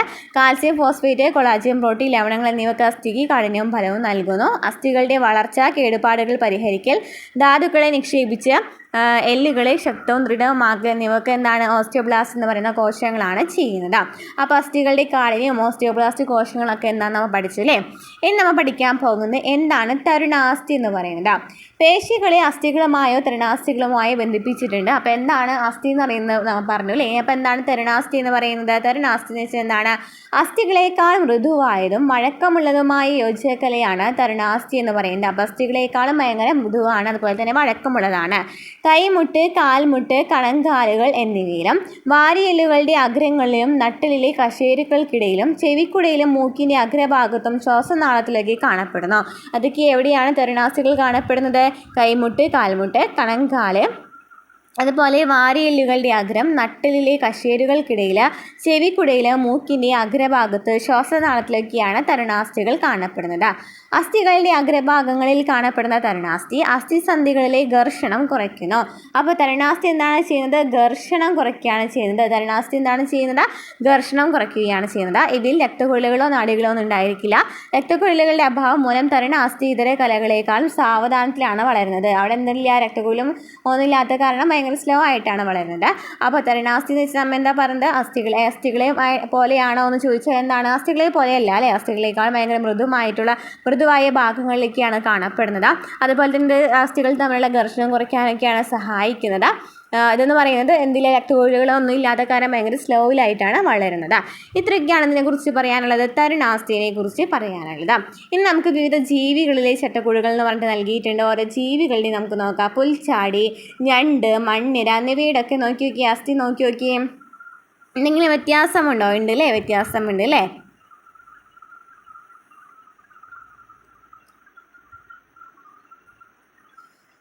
ചട്ടക്കൂടിലെ വൈവിധ്യം എന്ന് പറഞ്ഞിട്ട് ഓരോ ഭാഗങ്ങളെയും കുറിച്ച് നൽകിയിട്ടുണ്ട്. ഹൈഡ്രോസ്കെൽട്ടൺ എന്ന് വെച്ചാൽ എന്താണ്? ഹൈഡ്രോസ്കെൽട്ടൺ എന്ന് വെച്ചാൽ മണ്ണിരയുടെ ശരീരത്തിനുള്ളിൽ ദ്രവം നിറഞ്ഞിരിക്കുന്ന അറകളുണ്ട്. ശരീരാകൃതി നിലനിർത്തുന്നതിനും സഞ്ചാരത്തിനും ജലമാണ് ഇവിടെ ഉപാധി. ഈ സംവിധാനം പൊതുവെ ഹൈഡ്രോസ്കെൽട്ടൺ എന്നാണ് അറിയപ്പെടുന്നത്. അപ്പോൾ ഹൈഡ്രോസ്കെൽട്ടൺ എന്ന് വെച്ചാൽ ഏതൊക്കെ ജീവികളിലാണുള്ളതെന്ന് ചോദിച്ചാൽ ഏതൊക്കെയാണ്? മണ്ണിരയിൽ കാണപ്പെടുന്നുണ്ട്. അതുപോലെ തന്നെ എന്താണ് നമ്മൾ പറയുന്നത്? മണ്ണിരയിൽ കാണപ്പെടുന്നുണ്ട്. പിന്നെ നോക്കിയേ, ഇവിടെ പറയുന്നത് ഹൈഡ്ര, ഒച്ച് എന്നിവയിലും ഹൈഡ്രോസ്കെലറ്റൻ ചലനത്തിന് സഹായിക്കുന്നത്. അപ്പോൾ ഹൈഡ്ര, ഒച്ച് എന്നിവയിലും മണ്ണിരയിലുമാണ് എന്ത് കാണപ്പെടുന്നത്? ഹൈഡ്രോസ്കെലറ്റൻ എന്ന് പറയുന്ന അസ്ഥികൂടമുള്ളത്. അവർക്ക് അങ്ങനെയാണ്. ഇവിടെ എന്ന് വെച്ചാൽ മണ്ണിരയുടെ ഇവരുടെ ശരീരത്തിൽ എന്താണ്? ദ്രവം നിറഞ്ഞിരിക്കുന്ന പോലെ തോന്നാറുണ്ട് അല്ലേ? ദ്രവം നിറഞ്ഞിരിക്കുന്ന അറകളുണ്ട്. അപ്പോൾ അതിനാലാണ് ഇതെന്ന് പറയുന്നതാണ് അവർക്ക് ശരീരാകൃതി നിലനിർത്തുന്നതും സഞ്ചാരത്തിനൊക്കെ ഈ ജലമാണ് ഉപയോഗിക്കുന്നത്. ഈ സംവിധാനം പൊതുവെ ഹൈഡ്രോസ്കെലറ്റൻ എന്നാണ് അറിയപ്പെടുന്നത്. അപ്പോൾ വെള്ളം, ഹൈഡ്രോ എന്ന് വെച്ചാൽ പേരിൽ തന്നെ അല്ലേ? Hydro, water. അപ്പോൾ ഈ വാട്ടർ എന്ന് പറയുന്നത്, ഈ വെള്ളം എന്ന് പറയുന്നത് അവരുടെ ശരീരത്തിൽ നിറഞ്ഞിരിക്കുന്നുണ്ട്. അപ്പോൾ ഇതാണ് എല്ലാത്തിനും സഹായിക്കുന്നത്, ചലനത്തിന് സഹായിക്കുന്ന, ആകൃതി നൽകുന്ന. നമ്മുടെ ശരീരത്തിന് ആകൃതിയും ഇതൊക്കെ നൽകുന്നതായിരുന്നു എല്ലായിരുന്നു അല്ലേ? അസ്ഥികളായിരുന്നു. അപ്പോൾ അതുപോലെ തന്നെയാണ് ഹൈഡ്രോസ്കെൽട്ടൺ എന്ന് വെച്ചാൽ ജലമാണ് ഇവിടെ നൽകുന്നത്. നെക്സ്റ്റ് എന്താണ്? ബാഹ്യാസ്ഥികൂടം അല്ലെങ്കിൽ എക്സോസ്കെൽട്ടൺ എന്ന് പറയുന്നത്. ബാഹ്യാസ്ഥികൂടം എന്ന് വെച്ചാൽ എന്താണ്? പുറത്തുള്ളത് അല്ലേ? പുറത്തുള്ള അസ്ഥികളുള്ള ജീവികൾ ഏതൊക്കെയാണ്? ഞണ്ട്, കക്ക, ചിപ്പി എന്നീ ജന്തുക്കളിൽ കാണപ്പെടുന്ന കാൽസ്യം കാർബണേറ്റ് കാൽസ്യം കാർബണേറ്റ് ആണ് മുഖ്യ ഘടകമായ കാഠിന്യമുള്ള പുറന്തോടും. പുൽച്ചാടി, പാറ്റ എന്നിവയിലെ കൈറ്റിൻ കൊണ്ട് നിർമ്മിച്ചിരിക്കുന്ന ബാഹ്യാവരണവും ബാഹ്യാസ്ഥികൂടങ്ങളാണ്. അപ്പോൾ എന്തൊക്കെയാണ് പറഞ്ഞത്? ഞണ്ട്, കക്ക, ചിപ്പി എന്നീ ജന്തുക്കളിൽ കാണപ്പെടുന്ന കാൽസ്യം കാർബണേറ്റ് മുഖ്യ ഘടകമായ കാഠിന്യമുള്ള പുറന്തോട്. അതുപോലെ തന്നെ പുൽച്ചാടി, പാറ്റ എന്നിവയിലെ കൈറ്റിൻ കൊണ്ട് നിർമ്മിച്ചിരിക്കുന്ന ബാഹ്യാവരണവും ബാഹ്യാസ്ഥികൂടമാണ്. ഇവ പേശികളെ ഉചിത സ്ഥാനങ്ങളിൽ ബന്ധിപ്പിച്ച് ചലനത്തിനും സഞ്ചാരത്തിനും ശരീര സംരക്ഷണത്തിനും സഹായിക്കുന്നു. പേശികളെ ഉചിത സ്ഥാനങ്ങളിൽ ബന്ധിപ്പിച്ച് ചലനത്തിനും സഞ്ചാരത്തിനും ശരീര സംരക്ഷണത്തിനും സഹായിക്കുന്നു. അപ്പോൾ ബാഹ്യാസ്ഥികൂടം എന്ന് വെച്ചാൽ ഞണ്ട്, കക്ക, ചിപ്പി എന്നീ ജന്തുക്കളിലാണ് കാണപ്പെടുന്നത്. കാൽസ്യം കാർബണേറ്റ് ആണ് അവിടെ കാഠിന്യമുള്ള പുറന്തോടിന് സഹായിക്കുന്നത്. പുൽച്ചാടി, പാറ്റ എന്നിവയിലെ കൈറ്റിൻ കൊണ്ട് നിർമ്മിച്ചിരിക്കുന്ന ബാഹ്യാവരണവും എന്താണ്? ബാഹ്യാസ്ഥികൂടമാണ്. നെക്സ്റ്റ് എന്താണ്? ആന്തരാസ്ഥികൂടം, എൻഡോസ്കെൽട്ടൺ എന്ന് വെച്ചാൽ എന്താണ്? മനുഷ്യനുൾപ്പെടെ നട്ടെല്ലുള്ള ജീവികളിൽ തരുണാസ്ഥി, അസ്ഥി എന്നിവ കൊണ്ടുള്ള ചട്ടക്കൂടാണുള്ളത്. ശരീരത്തിന് ആകൃതി നൽകുകയും അവയവങ്ങളെ സംരക്ഷിക്കുകയും ചലനത്തിനും സഞ്ചാരത്തിനും സഹായിക്കുന്ന ഈ സംവിധാനത്തെയാണ് ആന്തരാസ്ഥികൂടം എന്ന് പറയുന്നത്. അപ്പോൾ എല്ലാത്തിലാണെന്നുണ്ടെങ്കിലും അസ്ഥികൂടത്തിൻ്റെ മെയിനായിട്ടുള്ള പോയിന്റ് വെച്ചാൽ എന്താണ്? ശരീരത്തിനെ സംരക്ഷിക്കുക, ആകൃതി നൽകുക, സഞ്ചാരത്തിന് സഹായിക്കുക, ചലനത്തിന് സഹായിക്കുക അല്ലേ? അപ്പോൾ ഓരോ പേരിൽ തന്നെ ഉണ്ട് ഓരോ അസ്ഥികൾ എവിടെയാണുള്ളത് എന്നുള്ളത്. ആന്തരാസ്ഥികൂടം എന്ന് വെച്ചാൽ എന്താണ്? മനുഷ്യനുൾപ്പെടെ നട്ടെല്ലുള്ള ജീവികളിൽ തരുണാസ്ഥി, അസ്ഥി എന്നിവയൊക്കെ ഉണ്ടായിരിക്കും. അപ്പോൾ ഇതൊക്കെ ഇതിനെയാണ് ആന്തരാസ്ഥികൂടം എന്ന് പറയുന്നത്. അപ്പോൾ ഇത് ശരീര ചട്ടക്കൂടിൽ നമ്മൾ എന്തൊക്കെ പറഞ്ഞു? ഹൈഡ്രോസ്കെൽട്ടൺ പറഞ്ഞു, ബാഹ്യാസ്ഥികൂടം, ആന്തരാസ്ഥികൂടം പറഞ്ഞു അല്ലേ? ഹൈഡ്രോസ്കെൽട്ടൺ എന്ന് പറയുന്ന മണ്ണിര, ഒച്ച്, ഹൈഡ്രിലൊക്കെയാണുള്ളത്. ബാഹ്യാസ്ഥികൂടം എന്ന് വെച്ചാൽ ഏതാണ്? ഞണ്ട്, കക്ക, ചിപ്പിയിലൊക്കെ കാണപ്പെടും. ആന്തരാസ്ഥി ആണെന്നുണ്ടെങ്കിൽ മനുഷ്യരിലൊക്കെ കാണപ്പെടുന്നു എന്ന് പറഞ്ഞു. ഓക്കെ ആണല്ലോ? ഈ നെക്സ്റ്റ് പറയുന്നത് അസ്ഥിസന്ധികൾ അല്ലെങ്കിൽ ജോയിൻസ് എന്ന് വെച്ചാൽ എന്താണ്? അസ്ഥികൾ പരസ്പരം ബന്ധപ്പെട്ടിരിക്കുന്ന സന്ധികൾ വഴിയാണ്. ഇങ്ങനെ അസ്ഥികളെ തമ്മിൽ ബന്ധിപ്പിച്ചിരിക്കുന്നതിലൂടെ ചലനം സുഗമമാകുന്നു. അസ്ഥിസന്ധിക്ക് ചില സവിശേഷതകളൊക്കെ ഉണ്ട്. അപ്പോൾ അസ്ഥികളെ തമ്മിൽ ബന്ധിപ്പിച്ചിരിക്കുമ്പോഴാണല്ലേ ചലനം നടക്കുന്നത്, കൂടുതലും സ്പീഡിലാകുന്നത് അസ്ഥികളെ തമ്മിൽ ബന്ധിപ്പിച്ചിരിക്കുമ്പോഴാണ്. അപ്പോൾ കാലിൽ 2 അസ്ഥികൾ തമ്മിൽ ബന്ധിപ്പിച്ചിരിക്കുന്ന കാരണമാണല്ലേ, കാലിൽ 60 അസ്ഥികൾ ഉണ്ടെന്ന് പറഞ്ഞു. ഇവ തമ്മിൽ ബന്ധിപ്പിച്ചിരിക്കുന്ന കാരണമാണല്ലോ നമ്മുടെ കാലിന് അത്രയും സ്പീഡിൽ നടക്കാനൊക്കെ പറ്റുന്നത്. അപ്പോൾ അതാണ് പറയുന്നത്, സ്പീഡിൽ ചലനം നടക്കുന്നുണ്ടെങ്കിൽ ഇവ തമ്മിൽ പരസ്പരം ബന്ധിപ്പിച്ചിട്ടുണ്ടായിരിക്കണം. അപ്പോൾ നോക്കി അസ്ഥിസന്ധിയുടെ ഘടന എന്ന് പറഞ്ഞിട്ട് നൽകിയിട്ടുണ്ട് അല്ലേ. ലിഗ്മെന്റ് ഉണ്ട്, ക്യാപ്സ്യൂൾ ഉണ്ട്, തരുണാസ്ഥി, സൈനോവിയൽ സ്ഥലം, സൈനോവിയൽ ദ്രവം, അസ്ഥി എന്നിവയൊക്കെ ഉണ്ടെന്ന് പറഞ്ഞിട്ടുണ്ട്. അപ്പോൾ 2 അസ്ഥികളെയും ബന്ധിപ്പിച്ച് ലിഗ്മെൻറ്റുകൾ കാണപ്പെടുന്നു. അപ്പോൾ ഈ ലിഗ്മെൻ്റ് എന്ന് വെച്ചാൽ എന്താണ്? ലിഗ്മെൻ്റ് എന്ന് വെച്ചാൽ എന്താണ്? 2 അസ്ഥികളെ തമ്മിൽ ബന്ധിപ്പിക്കുന്നതിനെയാണ് ലിഗ്മെൻറ്റുകൾ എന്ന് പറയുന്നത്. 2 അസ്ഥികളെ തമ്മിൽ ബന്ധിപ്പിക്കുന്നതിനെയാണ് എന്തെന്ന് പറയുന്നത്? ലിഗമെൻറ്റുകൾ എന്ന് പറയുന്നത്. 2 അസ്ഥികളെ തമ്മിൽ ബന്ധിപ്പിക്കുന്നതിനെയാണ് ലിഗമെൻറ്റുകൾ എന്ന് പറയുന്നത്. ഇതിനുള്ളിലായി കാണപ്പെടുന്ന ക്യാപ്സ്യൂള് അസ്ഥികളുടെ സുഗമമായ ചലനത്തിന് സഹായിക്കുന്നു. അപ്പോൾ ഈ അസ്ഥികളുടെ ഈ ലിഗ്മെൻറ്റിൻ്റെ ഉള്ളിൽ എന്തുണ്ട്? ക്യാപ്സ്യൂൾ ഉണ്ട്. ഈ ക്യാപ്സ്യൂളാണ് അതിനെ സഹായിക്കുന്നത് അല്ലേ, ചലനത്തിന് സഹായിക്കുന്നത്. ഇനി എന്താണ് തരുണാസ്ഥി എന്ന് പറയുന്നത്? നമ്മൾ നോക്കി ഇവിടെ തരുണാസ്ഥി കൊടുത്തിട്ടുണ്ട്. തരുണാസ്ഥി നമ്മൾ നേരത്തെ പറഞ്ഞിട്ടുണ്ടായിരുന്നു. ഓരോ അസ്ഥിയുടെയും അഗ്രഭാഗത്തെ പൊതിഞ്ഞിട്ടാണ് തരുണാസ്ഥി കാണപ്പെടുന്നത്. ഇത് അസ്ഥികൾ തമ്മിലുള്ള ഘർഷണത്തെ കുറയ്ക്കുന്നു. തരുണാസ്ഥിയുടെ മെയിൻ ആയിട്ടുള്ള പോയിന്റ് ഘർഷണത്തെ കുറയ്ക്കുന്നതും തന്നെയാണ്. ഇനി നെക്സ്റ്റ് നോക്കി ഇവിടെ സൈനോവിയൽ ദ്രവം നൽകിയിട്ടുണ്ടല്ലോ. ഇതിനുള്ളിൽ സൈനോവിയൽ ദ്രവം നിറഞ്ഞിരിക്കുന്നുണ്ട്. എന്താണ്? സന്ധിയിൽ 2 അസ്ഥികൾക്കിടയിൽ കാണുന്ന ദ്രവത്തെയാണ് സൈനോവിയൽ ദ്രവം എന്ന് പറയുന്നത്. ഇതും അസ്ഥികൾ തമ്മിലുള്ള ഘർഷണത്തെ കുറയ്ക്കുകയാണ് ചെയ്യുന്നത്. അപ്പോൾ സൈനോവിയൽ ദ്രവം എന്ന് പറയുന്നത് എന്താണ്? സന്ധിയിൽ 2 അസ്ഥികൾക്കിടയിൽ കാണപ്പെടുന്ന ദ്രവം തന്നെയാണ്. ഇതും അസ്ഥികൾ തമ്മിലുള്ള ഘർഷണത്തെ കുറയ്ക്കുകയാണ് ചെയ്യുന്നത്. ഇനി സൈനോവിയൽ ദ്രവത്തെ ഉൽപ്പാദിപ്പിക്കുന്നത് സൈനോവിയൽ സ്തരത്തിലെ സൈനോവിയൽ കോശങ്ങളാണ്. സൈനോവിയൽ ദ്രവത്തെ ഉൽപ്പാദിപ്പിക്കുന്ന ഏതാണ്? സൈനോവിയൽ സ്തരത്തിലെ സൈനോവിയൽ കോശങ്ങൾ. ഈ സ്തരത്തിനുള്ളിൽ കോശങ്ങളുണ്ട്. ഈ കോശമാണ് ദ്രവം ഉൽപ്പാദിപ്പിക്കുന്നത്. ഇത്രയൊക്കെയാണ് എന്ത് പറയാനുള്ളത്? അസ്ഥിസന്ധിയുടെ ഘടനയെക്കുറിച്ച് പറയാനുള്ളത്. അപ്പോൾ ലിഗ്മെന്റ് എന്ന് വെച്ചാൽ എന്താണെന്ന് പറഞ്ഞു? അസ്ഥികളെ തമ്മിൽ ബന്ധിപ്പിക്കുന്നതാണ് ലിഗ്മെന്റ് എന്ന് പറഞ്ഞു. അതുപോലെ തന്നെ ലിഗ്മെന്റിനുള്ളിൽ ക്യാപ്സ്യൂൾ ഉണ്ടെന്ന് പറഞ്ഞു. അതെന്ന് പറയുന്നത് സുഗമമായ ചലനത്തിന് സഹായിക്കുന്നുണ്ട്. പിന്നെ പറഞ്ഞു തരുണാസ്ഥി എന്ന് പറഞ്ഞു. തരുണാസ്ഥി എന്ന് പറയുന്നത് ഘർഷണം കുറയ്ക്കുന്നതിനായിട്ട് സഹായിക്കുന്നത് പുറമേ കാണപ്പെടുന്ന ഭാഗമാണ്. സൈനോവിയൽ സ്തരം എന്ന് പറയുന്നതിനുള്ളിൽ എന്തുണ്ടായിരിക്കണം? സൈനോവിയൽ സ്തരത്തിൻ്റെ ഉള്ളിൽ സൈനോവിയൽ ദ്രവമുണ്ട്. ഈ സൈനോവിയൽ ദ്രവം എന്ന് പറയുന്നതും ഘർഷണം കുറയ്ക്കുന്നതിനായിട്ട് സഹായിക്കുന്നുണ്ട്. അപ്പോൾ ഇത്രയൊക്കെയാണ് അസ്ഥിസന്ധിയുടെ ഘടനയെക്കുറിച്ച് പറയാനുള്ളത് കേട്ടോ. ഇത് ചോദിക്കാറുണ്ട് കേട്ടോ. ഏതാണ് ചോദിക്കാറ്? ലിഗ്മെന്റ് എന്ന് വെച്ചാൽ എന്നാന്നൊക്കെ ചോദിക്കാറുണ്ട് കേട്ടോ. ഇനി വിവിധതരം അസ്ഥിസന്ധികൾ നൽകിയിട്ടുണ്ടല്ലോ. കോളര സന്ധി, വിജാഗര സന്ധി, കീലസന്ധി, തെന്നി നീങ്ങുന്ന സന്ധിയൊക്കെ നമ്മൾ കഴിഞ്ഞ ചാപ്റ്റേഴ്സിൽ പറഞ്ഞിട്ടുണ്ടല്ലേ. കഴിഞ്ഞ SCERT-യിൽ പറഞ്ഞിട്ടുണ്ടായിരുന്ന ഭാഗങ്ങളാണ് ഈ കീലസന്ധിയൊക്കെ എന്താണെന്നുള്ളത്. എന്നാണ് കീലസന്ധി? നമുക്ക് വെറുതെ പറഞ്ഞു പോകാം. നമ്മുടെ ക്ലാസ്സിൽ കാണാതിരുന്നെങ്കിൽ പോയി കാണാം കേട്ടോ. അപ്പോൾ നമുക്ക് നമുക്ക് കുറച്ചും കൂടി എളുപ്പമായിരിക്കും പറയുന്നില്ല എന്നുണ്ടെങ്കിൽ ഈ വേർഡ്സൊക്കെ എന്താണെന്നുള്ളത് കൺഫ്യൂഷനായിരിക്കും മാറും. ഓക്കെ, ഗോളരസന്ധി എന്ന് വെച്ചാൽ എന്താണ്? പേരിൽ തന്നെ ഉണ്ടല്ലേ, ഗോളാകൃതിയിലുള്ളതാണ്. ഏതിനെങ്കിലും ഉള്ളിൽ കയറിയിരിക്കുന്നതായിരിക്കും കേട്ടോ. കുഴിയിൽ ഇറങ്ങി വെച്ചിട്ടുള്ള പോലെയുള്ള സന്ധിനെയാണ് ഗോളരസന്ധി എന്ന് പറയുന്നത്. ഇപ്പോൾ തലയൊക്കെ കേട്ടോ, എല്ലാ തലങ്ങളിലുള്ള ചലനം സാധ്യമാക്കുന്നത് ഗോളരസന്ധിയാണ്. അപ്പം ഗോളരസന്ധി എന്ന് പറയുന്നത് നോക്കിയാൽ ഈ ഗോളരസന്ധി എന്ന് പറയുന്നത് ഏതാണ് നൽകിയിരിക്കുന്നത്? എന്താണ് ഗോളരസന്ധി? ബോൾ ആൻഡ് സോക്കറ്റ് ജോയിൻ്റൊക്കെയാണ് ഗോളരസന്ധിനെ പറയുന്നത്. കൈമുട്ടൊക്കെ എന്താണ് ഗോളത്തിനുള്ളിൽ കയറിയിരിക്കുന്ന പോലെയാണ് നമുക്ക് തോന്നുന്നത്. കൈക്കുഴ എന്നൊക്കെ പറയുന്നത്, കൈക്കുഴ, കാൽക്കുഴ എന്നൊക്കെ പറയുന്നതൊക്കെ ഗോളരസന്ധിക്ക് എക്സാമ്പിളാണ്. ഇനി വിജാഗരി സന്ധി എന്ന് വെച്ചാൽ എന്താണ്? വിജാഗരി സന്ധി എന്ന് വെച്ചാൽ അങ്ങോട്ടും ഇങ്ങോട്ടും നീങ്ങുന്നത്. ഒരു വശത്തേക്ക് മാത്രം ചലനം സാധ്യമാകുന്നതിനെയാണ് വിജാഗരി സന്ധി എന്ന് പറയുന്നത്. ഒരു വശത്തേക്ക് മാത്രം ചലനം സാധ്യമാകുന്നത്. അതിന് എക്സാമ്പിളാണ് കൈമുട്ടും കാൽമുട്ടും വിരലുകളൊക്കെ ഒരു വശത്തേക്ക് മാത്രമാണ് നീങ്ങുന്നത് അല്ലേ. അപ്പോൾ അതിനെയാണ് വിജാഗരി സന്ധി എന്ന് പറയുന്നത്. ഇനി കീലസന്ധി എന്ന് വെച്ചാൽ എന്താണ്? കീലസന്ധി എന്ന് വെച്ചാൽ കഴുത്തിനോടല്ലേ, നമ്മൾ തട്ടലിൻ്റെ ആദ്യ കശ തലയോടുമായിട്ട് ചേർന്ന ഭാഗത്തുള്ള സന്ധിനെയാണ് കീലസന്ധി എന്ന് പറയുന്നത്. കഴുത്താണ് എക്സാമ്പിൾ വരുന്നത്. ഇത് ചുറ്റും കറങ്ങുന്നു, ചലനമുള്ളതാണ്. അപ്പോൾ അതാണ് കീലസന്ധി എന്ന് പറയുന്നത്. തെന്നി നീങ്ങുന്ന സന്ധി എന്താണ്? തെന്നി നീങ്ങുന്ന സന്ധി കൈക്കുഴ, കാൽക്കുഴ എന്നിവിടങ്ങളിലെ സന്ധിയൊക്കെ എന്താണ്? തെന്നി നീങ്ങുകയാണ് ചെയ്യുന്നത്. തെന്നി നീങ്ങും അത്രയാണ് പറയുന്നത്. അപ്പോൾ ഇത്രയൊക്കെയാണ് വിവിധതരം അസ്ഥി, ഗോളരസന്ധി, വിജാഗരി സന്ധി, കീലസന്ധി, തെന്നി നീങ്ങുന്ന സന്ധികൾ പറയാനുള്ളത്. ഇനി നോക്കിയേ വൈറ്റമിൻ ഡിനെ കുറിച്ചിട്ടൊക്കെ എപ്പോഴും ചോദിക്കാറുണ്ട് അല്ലേ PSCയിൽ. കുട്ടിക്കാലത്തെയും കൗമാരത്തിലെയും വളർച്ച അസ്ഥി വ്യവസ്ഥയുടെ വികാസവുമായി ബന്ധപ്പെട്ടിരിക്കുന്നു. അസ്ഥികളിൽ കാൽസ്യം എത്തിച്ചേരേണ്ടത് അസ്ഥികളുടെ കാഠിന്യവും ശക്തിയും ഉറപ്പുവരുത്താൻ അത്യാവശ്യമാണ്. കാൽസ്യം അടങ്ങിയ ഭക്ഷണങ്ങളായ പാലും പാലുൽപ്പന്നങ്ങളും മത്സ്യങ്ങൾ ഇലക്കറികൾ ഈ പ്രായത്തിൽ ധാരാളം കഴിക്കേണ്ടതുണ്ട്. കാൽസ്യം ആഗിരണം ചെയ്യുന്നതിന് വൈറ്റമിൻ ഡി ആവശ്യമാണ്. ത്വക്കിൽ സ്വാഭാവികമായിട്ട് വൈറ്റമിൻ ഡി ഉൽപ്പാദിപ്പിക്കാൻ സൂര്യപ്രകാശം ഏൽക്കുന്നതിനുതകുന്ന കളികളിൽ ഏർപ്പെടാം. വൈറ്റമിൻ ഡി ലഭിക്കുന്നത് സൂര്യപ്രകാശത്തിൽ നിന്നാണ്. നമ്മൾ കഴിഞ്ഞ ചാപ്റ്ററിൽ കഴിഞ്ഞ CRT എടുത്തപ്പോൾ പറഞ്ഞിട്ടുണ്ടായിരുന്നു അല്ലേ. 6ാം ക്ലാസ്സിലെ ചാപ്റ്ററിലാന്ന് തോന്നുന്നുണ്ട് വൈറ്റമിൻസിനെ കുറിച്ച് നമ്മൾ ഡീറ്റെയിൽ ആയിട്ട് എടുത്തിട്ടുണ്ടായിരുന്നു. കൊഴുപ്പുള്ള മത്സ്യം, മത്തി, അയല എന്നിവയിലൊക്കെയാണ് വൈറ്റമിൻ ഡി കൂടുതലായിട്ട് കാണപ്പെടുന്നത്. അസ്ഥി വികാസത്തിന് പ്രോട്ടീൻ അത്യാവശ്യമായതിനാൽ ഇറച്ചി, ബീൻസ്, പയർ തുടങ്ങിയവ ആഹാരത്തിൽ സമൃദ്ധമായിട്ട് ഉൾപ്പെടുത്താം. പ്രായമാകുന്നതോടെ അസ്ഥികളുടെ സാന്ദ്രത കുറയുന്നത് എല്ലുകളെ കൂടുതൽ ദുർബലമാക്കുകയും ഒടിവുകൾക്ക് കാരണമാകുകയും ചെയ്യുന്നു. അസ്ഥികളുടെ ശോഷണം തടയുന്നതിൽ പോഷകാഹാരത്തിന് നിർണായകമായ പങ്കുണ്ട്. അപ്പോൾ വൈറ്റമിൻ ഡി എന്ന് പറയുന്നത് സൂര്യപ്രകാശം ഏൽക്കുമ്പോഴാണ് ലഭിക്കുന്നത്. മത്തി, അയല, അതുപോലെ തന്നെ എന്തിലൊക്കെ കാണപ്പെടുന്നുണ്ട്, ബീൻസ്, പയർ, ഇറച്ചിയിലൊക്കെ എന്ത് കാണപ്പെടുന്നുണ്ട്, വൈറ്റമിൻ ഡി കാണപ്പെടുന്നുണ്ട്. ഓക്കെയാണല്ലോ. ഇനി പേശികളും വ്യായാമവും കുറച്ച് നൽകിയിട്ടുണ്ട്. ചലനത്തിലൂടെ പേശീകോശങ്ങളുടെ സജീവത ഉറപ്പിക്കാം. വ്യായാമം പേശികളെ ദൃഢമാക്കുകയും കാര്യക്ഷമത വർദ്ധിപ്പിക്കുകയും ചെയ്യുന്നു. വ്യായാമം എങ്ങനെയാണ് ശരീരത്തിലേക്ക് പ്രയോജനപ്പെടുത്തുന്നത്? വ്യായാമം എന്ന് പറയുന്നത് നമ്മുടെ ശരീരത്തിലേക്ക് എങ്ങനെയാണ് പ്രയോജനപ്പെടുത്തുന്നത്?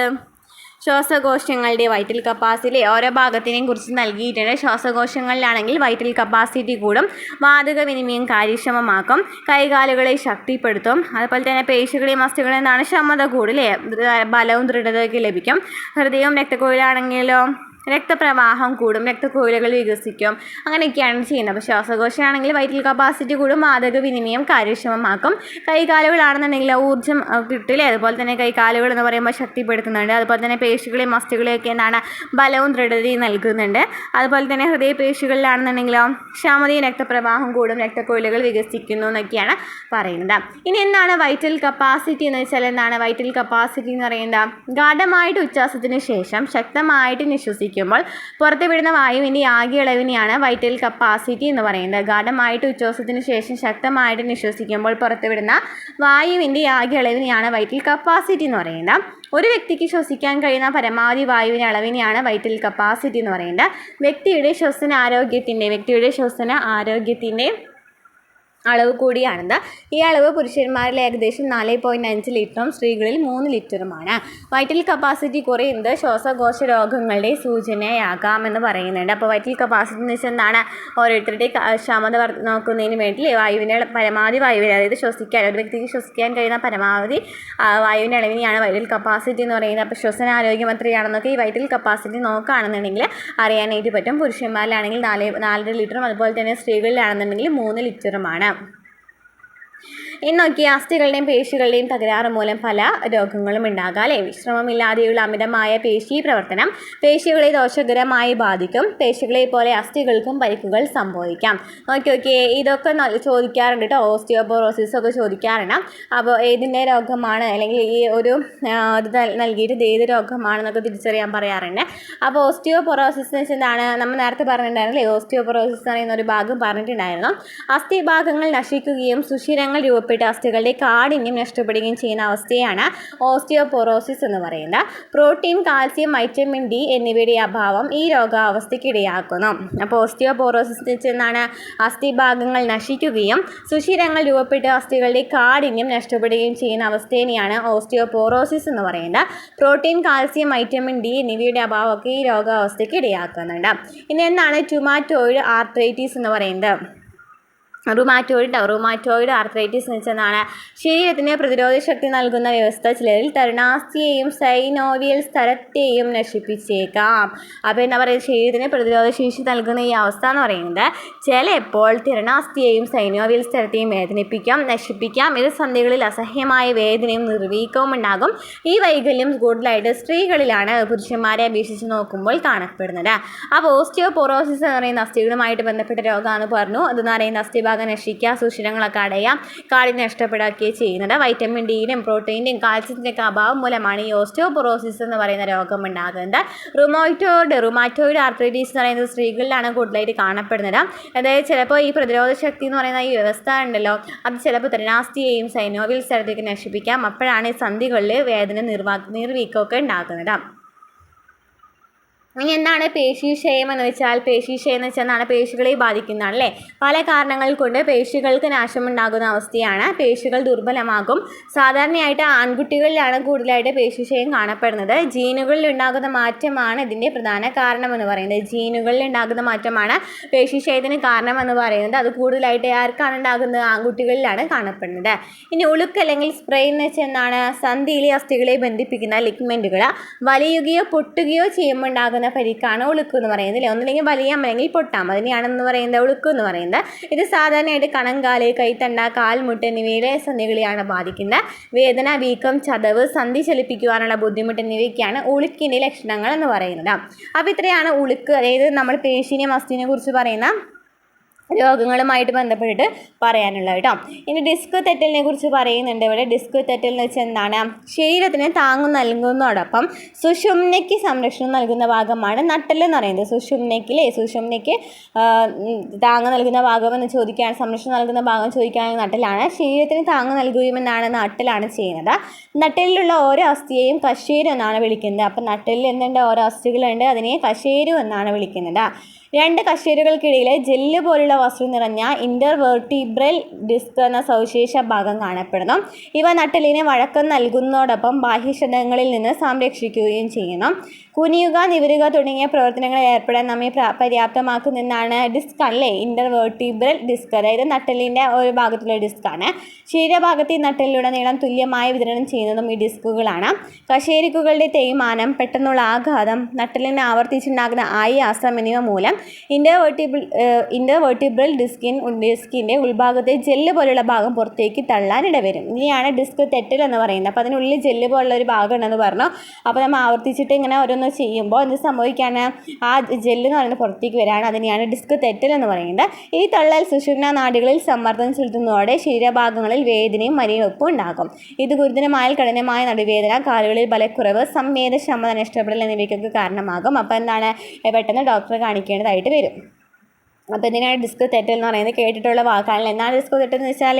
നമ്മൾ നട്ടെല്ലുണ്ടെന്ന് പറഞ്ഞു. നട്ടെല്ല് പറഞ്ഞാൽ നമ്മുടെ ശരീരത്തിന് താങ്ങ് നൽകുകയാണ് ചെയ്യുന്നത്. അതുപോലെ തന്നെ എന്തിനാണ് സഹായിക്കുന്നത്? സുഷുമ്നയ്ക്ക് സംരക്ഷണം നൽകുന്നുണ്ട്. ഈ നട്ടെല്ലെന്ന് പറയുന്നതിൽ ഓരോ അസ്ഥിയിലും എന്തുണ്ട്? കശേരുണ്ട്. അതുപോലെ തന്നെ ഇതിൻ്റെ ഉള്ളിൽ ഒരു ജെല്ല് പോലുള്ള ഒരു വസ്തുണ്ട്. ഇതിനെയാണ് ഇൻ്റർവെർട്ടിബ്രൽ ഡിസ്ക് എന്ന് പറയുന്നത്. ഇതാണ് ബാഹ്യക്ഷതങ്ങളിൽ നിന്ന് സംരക്ഷിക്കുന്നതും അതുപോലെ തന്നെ കുനിയ, നിവര എന്ന് പറയുന്ന ഇതൊക്കെ ചെയ്യുന്നത് ഈ ഡിസ്കിൻ്റെ സാന്നിധ്യം കൊണ്ടാണ്. പക്ഷേ എന്തെങ്കിലും ഒരു സംഭവം ഉണ്ടാവുകയാണെന്നുണ്ടെങ്കിൽ കശേരുക്കൾ പെട്ടെന്നുള്ള ആഘാതം അല്ലെങ്കിൽ നട്ടെല്ലിന് ആവർത്തിച്ചുണ്ടാകുന്ന ആയാസം എന്നിവയൊക്കെ മൂലം ഈ ഡിസ്ക് തെറ്റുന്നതായിട്ട് വരാം അല്ലേ. അപ്പോൾ ഇതിനെയാണ് ഡിസ്ക് തെറ്റൽ ഉണ്ടാകുമ്പോൾ പെട്ടെന്ന് തന്നെ ഡോക്ടറെ അടുത്ത് പോകണം അല്ലേ. അപ്പോൾ ഇതൊക്കെയാണ് ഓരോ രോഗങ്ങളെ കുറിച്ച് പറയാനുള്ളത്. അപ്പോൾ ഇങ്ങനെ ഓരോ രോഗങ്ങൾ വരുമ്പോൾ എന്തൊക്കെയാണ് ചെയ്യാറുള്ളത്? സ്ലിങ് ഇടാം, അതുപോലെ തന്നെ സ്പ്ലിൻറ്റ് വിടും അല്ലേ, ബാൻഡേജ് ഒട്ടിക്കുകയൊക്കെ ചെയ്യും അല്ലേ. അപ്പോൾ എന്താണ് ഈ സ്ലിങ് എന്ന് വെച്ചാൽ എന്താണ്? സ്ലിങ് എന്ന് പറയുന്നത് എല്ലാവർക്കും അറിയാവുന്ന കാര്യമല്ലേ. സ്ലിങ് എല്ലാവരും ഇട്ടിട്ടുണ്ടായിരിക്കാം.